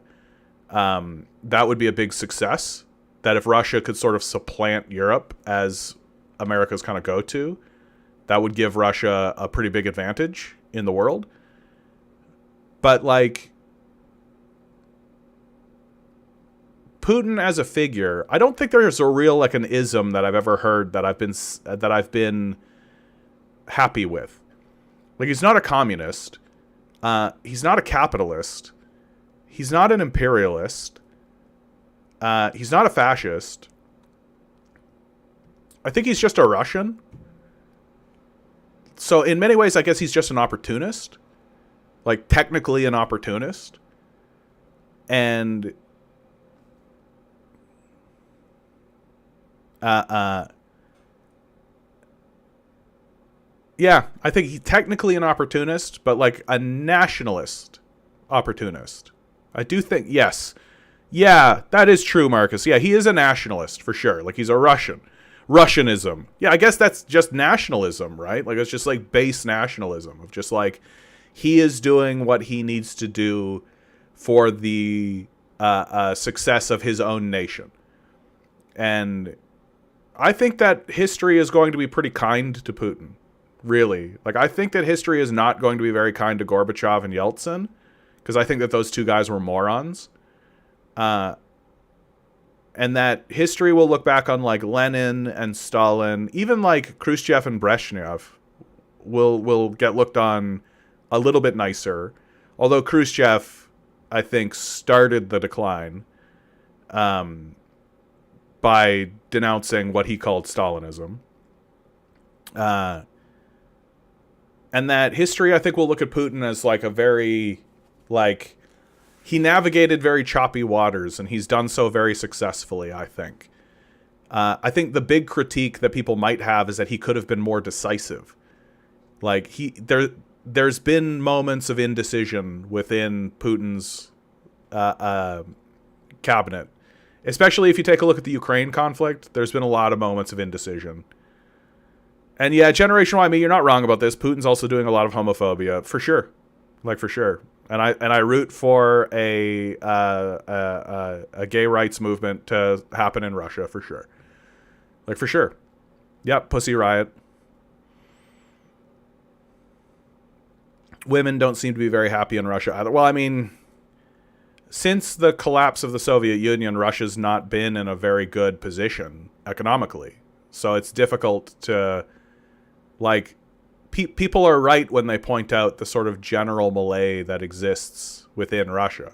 Like, it's not fully incorrect. But the issue, this is kind of what I'm talking about when I talk about how people will accept a certain degree of injustice as long as it's stable injustice, right? Like, you can point at the injustices that exist within Russian society, and that you can point at the injustices that Putin himself influences, but I think you can also point at at a degree of stability that Putin brings to the conversation. That, like, and I think that's why he continues to get the support that he has. That if you really wanted to support civil reformation in Russia, the real thing that you should be talking about is dismantling NATO and get this American warmongering machine off of Russia's back, right? Like, as long as there's this sort of looming threat constantly emanating from Europe, which is NATO, Russia is never going to go through any kind of civil reformation at all, because countries who are under threat of invasion or coup or some kind of thing like that view civil reformation movements as color revolutions. And that's just a truism. Like, if you have a group of people protesting in the streets, you just have to assume that the CIA is backing them. You just have to. Like, even if they're not, you just have to assume that that's the case, and you have to treat it that way. So as long as that threat exists, Russia can always act that way. And it's unfortunate to say, but it's just the truth. Yep, many a babushka will lament the state of Russia and recall fondly the situation in Moscow under the USSR. Yeah, the USSR was better. Like, it just was. Like, they could have done without the Nazis, I'm sure. But Dave Wright, there was a Russian town where they had a referendum or something to come back to USSR, and they actually voted against it. Yeah, I mean, it's a contentious issue. And, like, it's not like the USSR fell peacefully. Like, there was a civil dispute that was put down by military force. Many describe it as a coup, like a coup that happened in Russia that led to the decline of the Soviet Union. Not many people talk about that. Not many people talk about how when the Soviet Union was dismantled, it, like, people think it just collapsed. People think it just went, buh. That's not really what happened. That it was elected away. It was voted away by Gorbachev. And it was elected away against the interests of other people in his party and the populace generally. And so there was a civil dispute that was put down by military force, and some people describe that as a coup. So those are sort of the conditions that Russia finds itself in. And, like, this is why I struggle to circle it all back around, Dave. This is why I struggle with the word authoritarian. Like, it's pretty easy for a person who lives in an environment where there isn't an external threat coming to jack your shit up to talk about authoritarian. Like, so they pass laws and expect those laws to be followed. Yeah, I bet they do. I bet they do. Like, and it's especially bad because you essentially live in a country that is lawless. Right, where the laws that are passed aren't really laws, right? The rich don't follow them and don't feel like they have to follow them. It's only you that has to follow them, right? So they're not really laws; they're just threats, and they're threats that have been thrust upon you by a ruling class, saying if you do these things, we'll put you in jail. We're free to do those things. It's totally fine if we do them. And it's completely fine if we do them on a scale that's like 100 billion times worse than what you do. But if you do them, we'll put you in prison. So, like, who's the authoritarian here? Is it the people who pass laws and then expect those laws to be followed? Or is it the people who pass laws that only a small specific group of people are supposed to follow? Which one of those dynamics is actually more authoritarian? Dave writes, I've heard about the invisible country where they still like the USSR, Transnistria or something. Tell me more about it. I don't know what you're talking about. Russia's a huge place. Like, there is likely places and pockets where, like, the USSR collapsed, but they're still living, like, a communist lifestyle. Russia's huge. And like mountainous, and there's like this is literally the Arctic Ocean right here, right? Like, so I'm absolutely positive that there are places in Russia where they still operate like old babushkas with yaks and shit, for sure. For sure. That kind of stuff exists in Canada. You go far enough north, people are still doing that.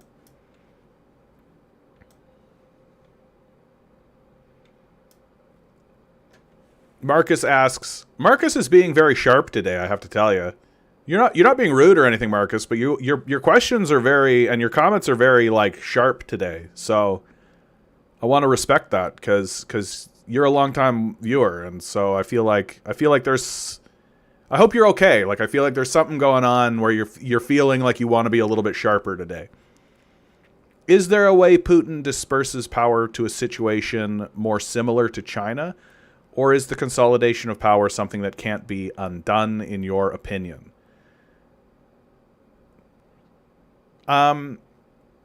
China's use of power is way more structural. That Putin and the Russians generally use power more like a cudgel. Like Putin shows up and does something. Putin goes to a place. Putin comes to a factory that has a labor dispute and is like, okay, resolve this. We have to resolve this. What's the deal? Right? Whereas the Chinese power structure is more structural than that. And I feel like the Chinese have been extremely wise and very Marxist, really, in their analysis of how power is structural, and they've maintained structural power. So like a big example of this is that China owns the banks. Like you maybe you can have like your little rinky dinky like buy and loan in the corner of some mall somewhere if you want. But if you want to have like a bank, like a financial powerhouse institution, then you're talking to the Chinese state. And you're not talking to like an independent financier. Which means that if you want loans, like if you want actual money to operate within China, you're talking to the Chinese state. Like that's a consolidation of power. Another thing that China did that I thought was very wise is they've maintained control of the basic resources of China. They don't allow the privatization of the basic resources of China. So what you end up with is you end up with a situation in China where if you're a foreign investor that wants to come in with a factory and build a factory in China to take advantage of cheap labor, then you need to finance that through the Chinese state, the banks, and the resources that you use in your factory, you need to buy from the Chinese state. So there's this acceptance of China, of private investors and private capital coming in order to do things, but they're not independent. And they don't need to worry so much about regulation from this like very top-down kind of way, because these capitalists constantly have to interact with the state, and they can't not. That the banks are the state, the resources are the state, and then also China does have like built into the structure that if you have large institutions and large organizations, you need to have a member of the state on your board of directors. So it's just like the Chinese system is very structural. There's a lot of structural power dynamics that go on in China. Whereas in Russia, it is just kind of more like a cudgel. Like it's like kind of Putin shows up places and does stuff. A bureaucrat shows up and does something, right? And so it feels a lot more cowboyish in Russia. Every time I look at it, I'm just like, yeah, just a bunch of macho men and cowboys walking around doing stuff.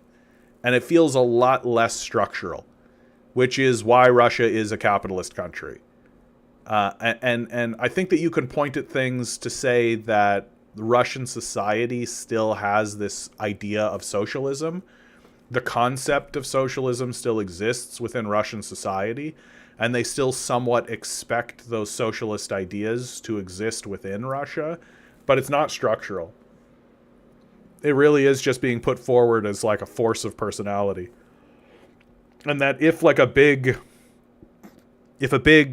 independence movement, not independence movement, if a big propaganda system were to sweep through Russia, the way it swept through America, you think like Fox News, right? That's a good example.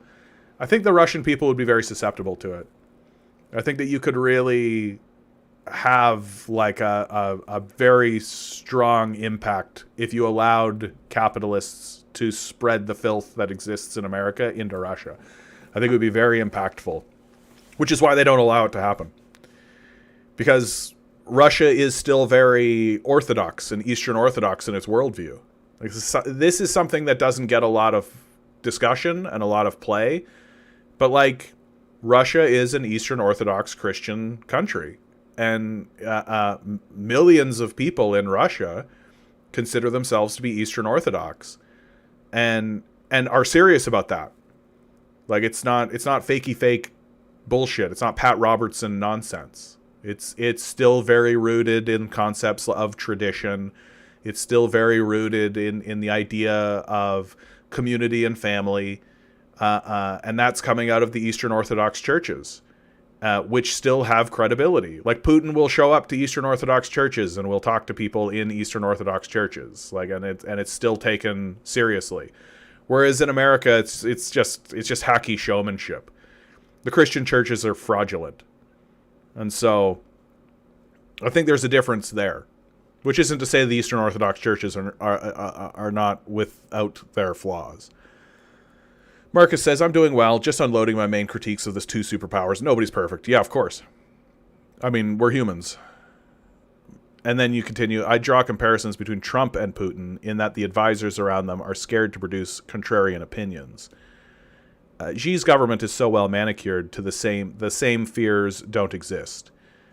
Yeah, I think that there's something to that. I think that, like, really the difference between Trump and Putin is that Putin is smarter than Trump. Like, Trump is an idiot. And Trump's primary goal is his own personal wealth and prestige. Whereas Putin's primary goal is not his personal wealth and prestige. He has wealth and prestige. Let's not fuck around with that. Like, sure. But Putin's not walking around putting his name on the side of buildings. You know what I mean? Like, Putin's not like a grotesque television celebrity. Like, if you wanted to do a comparison between Trump and Putin, it would be like, Trump would be like the parody of Putin. That if I was trying to make like a satirical parody of Putin, Trump would be a good way to do it. But really, Putin's just a more serious person. Like, he has an understanding of his moment in history. And he talks about it. And he understands that, like, Trump disrespects the office that he holds and doesn't care about the office that he holds. Putin respects the office that he holds. Like, I think that that's a fair thing to say. I don't think it's unfair to... I don't think it's hyperbolic to say that Putin respects the office that he holds. Certainly he uses it to his own advantage. I mean, it's not surprising. But he's not like a grotesque ghoul about it. Well, and Xi's government, like the Chinese government, is structurally like that, right? To become the leader of China is a lifelong pursuit. This is something that I just don't think is well understood. Like, you don't just win an election and become the president of China, you know? Like, you have to really go through a vetting process. It's this vetting process that exists in China that I think people don't really understand. Marcus says, I'm not putting them on the same level. I'm just pointing out our consolidation of powers seeming permanent until regime change. And I hate Russia for that. Yeah, I mean...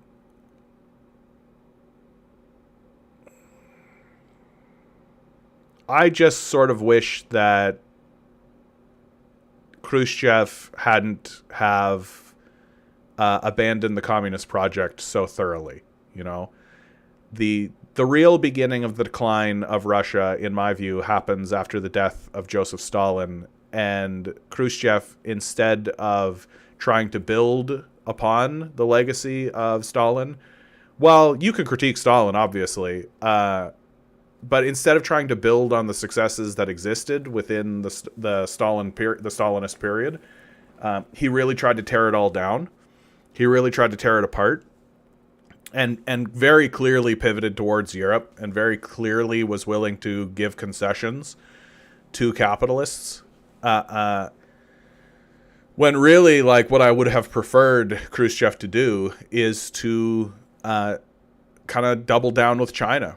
I think that if Russia and China had really grabbed hold of each other and said, like, we can move forward together in the world, with this communist idea and these communist ideas, I think that we would have seen a much different world.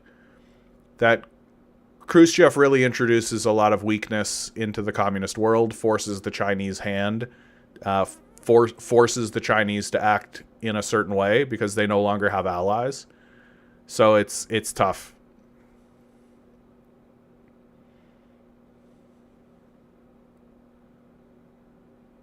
Marcus writes, Stalin is a human in his time, and his critiques benefit from a tremendous amount of hindsight. I mean, I just don't think Westerners have ever really taken Stalin seriously as like a leader of a country. You know, like you can see it. You start talking to people about Stalin, you might as well be talking about Hitler, which is just as embarrassing as it gets. Like, Stalin was not Hitler. Like, it's just.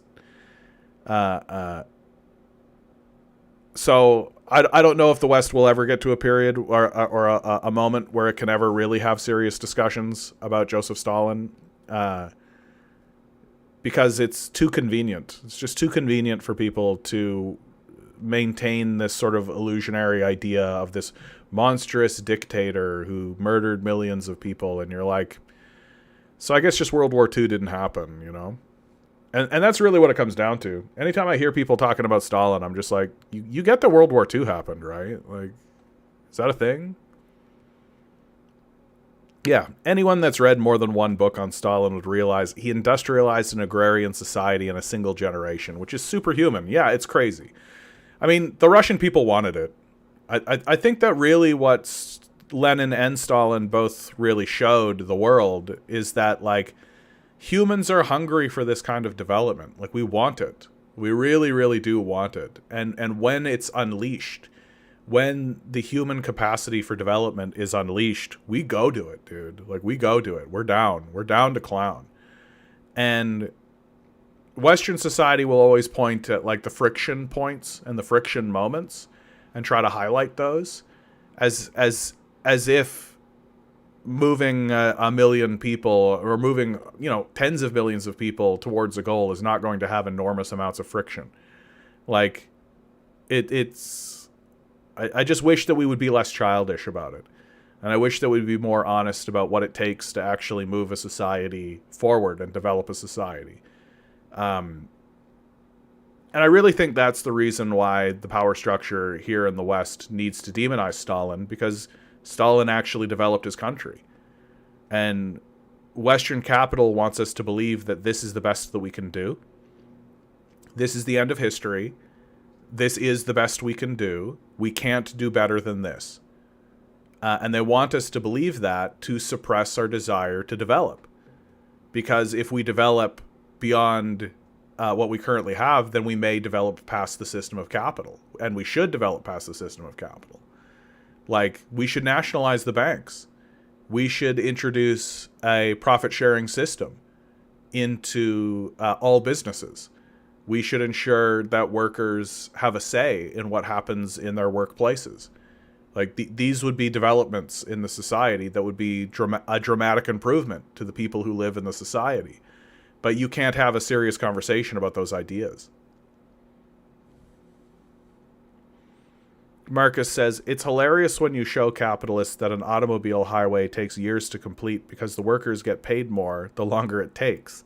And the position that position that against Russia and China in the 20th century.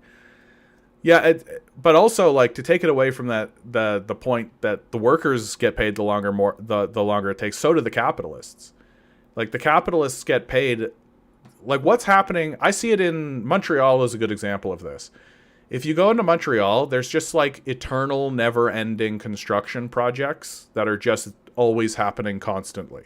And they've been happening for decades, and they're never ending. And the reason why they're never ending is because the capitalists get paid as long as the construction is happening, right? So the capitalists get a contract, and they just keep that contract going, and they just keep renewing the contract. And of course, they're the ones bribing the politicians.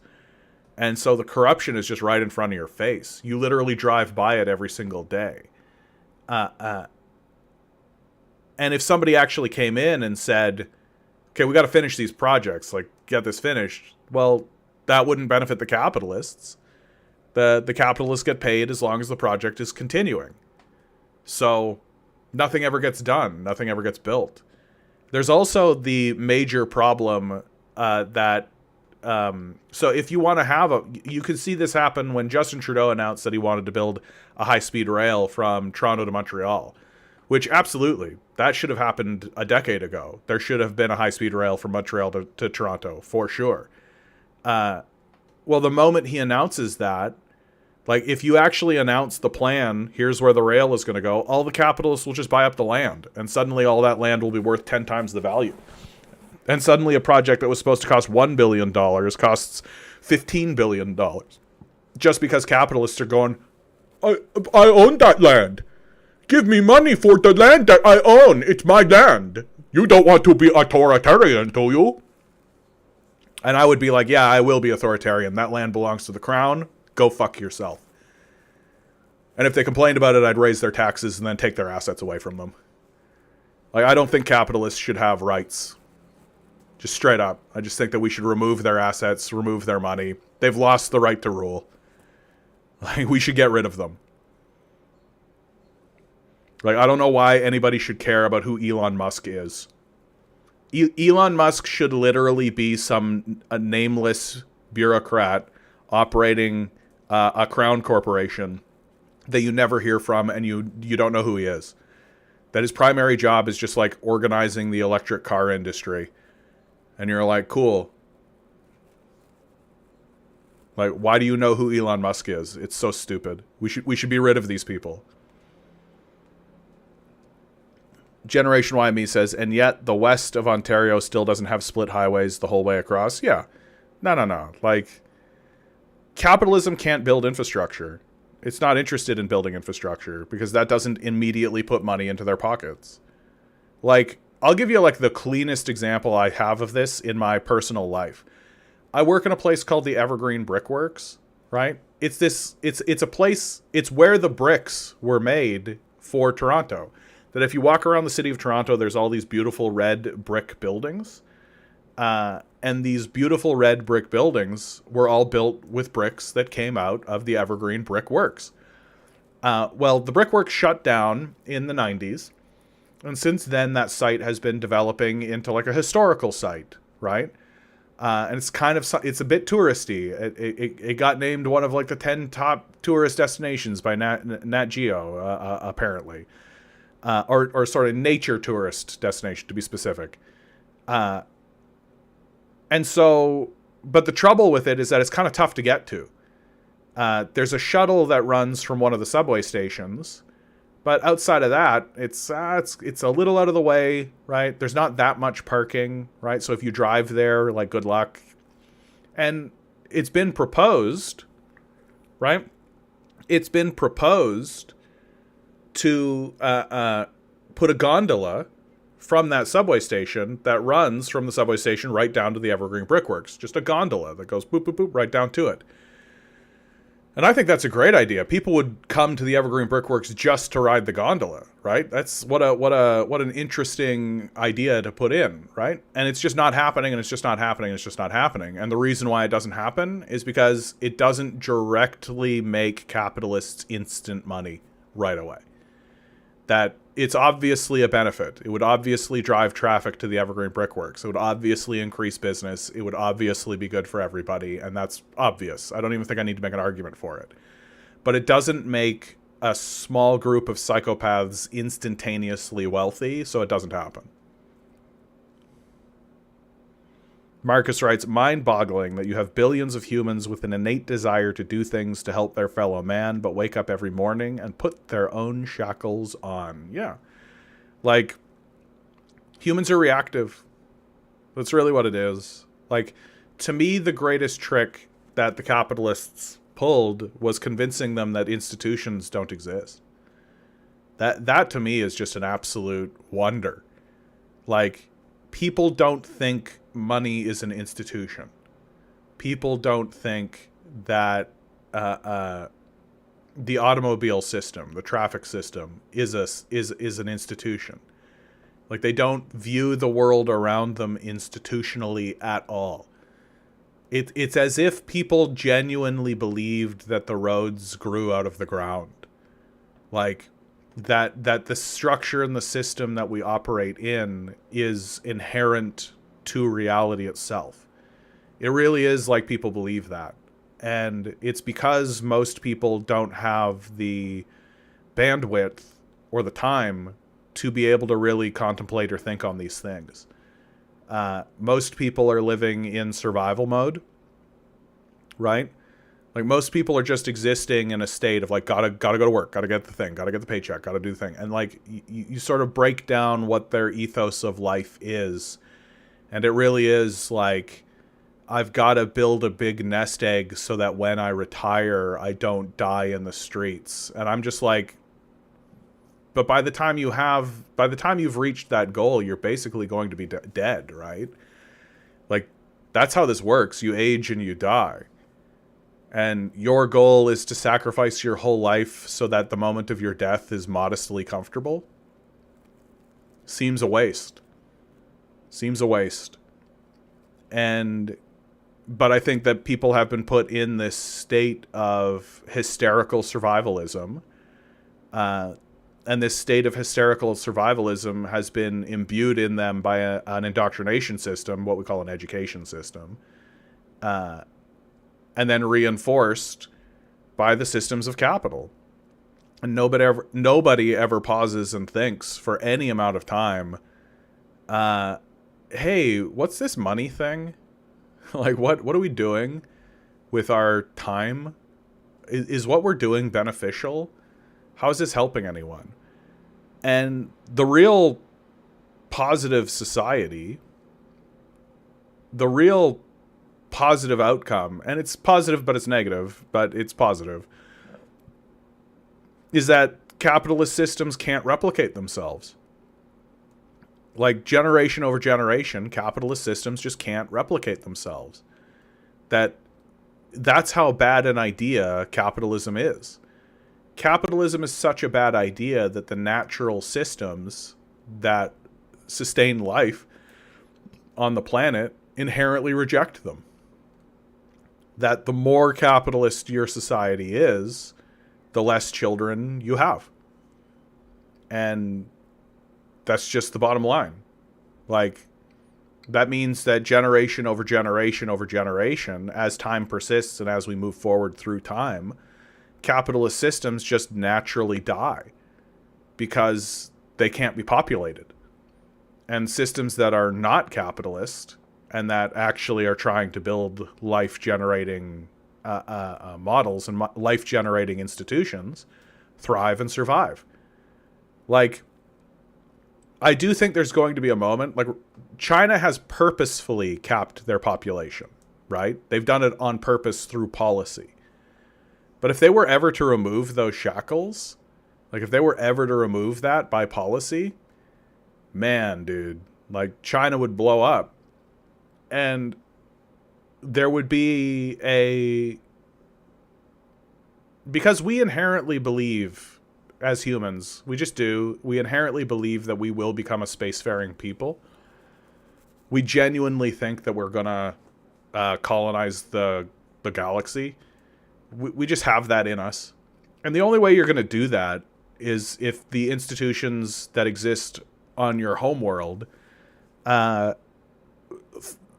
lead to the thriving and sustaining of human life. Like, you can't have models that pull you into regression and die. If you need to have, like, we're going to need like hundreds of billions of people. If the goal is to colonize Mars, if the goal is to actually have like a spacefaring society, you can't have the root of your tree be rotted. You just can't. And so capitalist societies will never achieve it because capitalist societies eat themselves, literally eat themselves. Marcus says, is it selfish of me to not care what humans do in 100 million years? No, that's fine, dude. No, that's fine.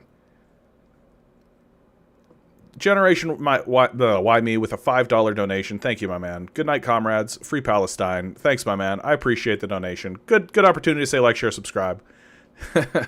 JT writes, Don't abandon the 100 million year plan.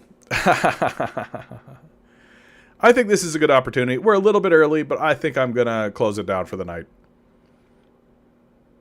Nice talking with you guys. For the new listeners, thanks for being in there. Thanks for hanging in. Pretty good night tonight.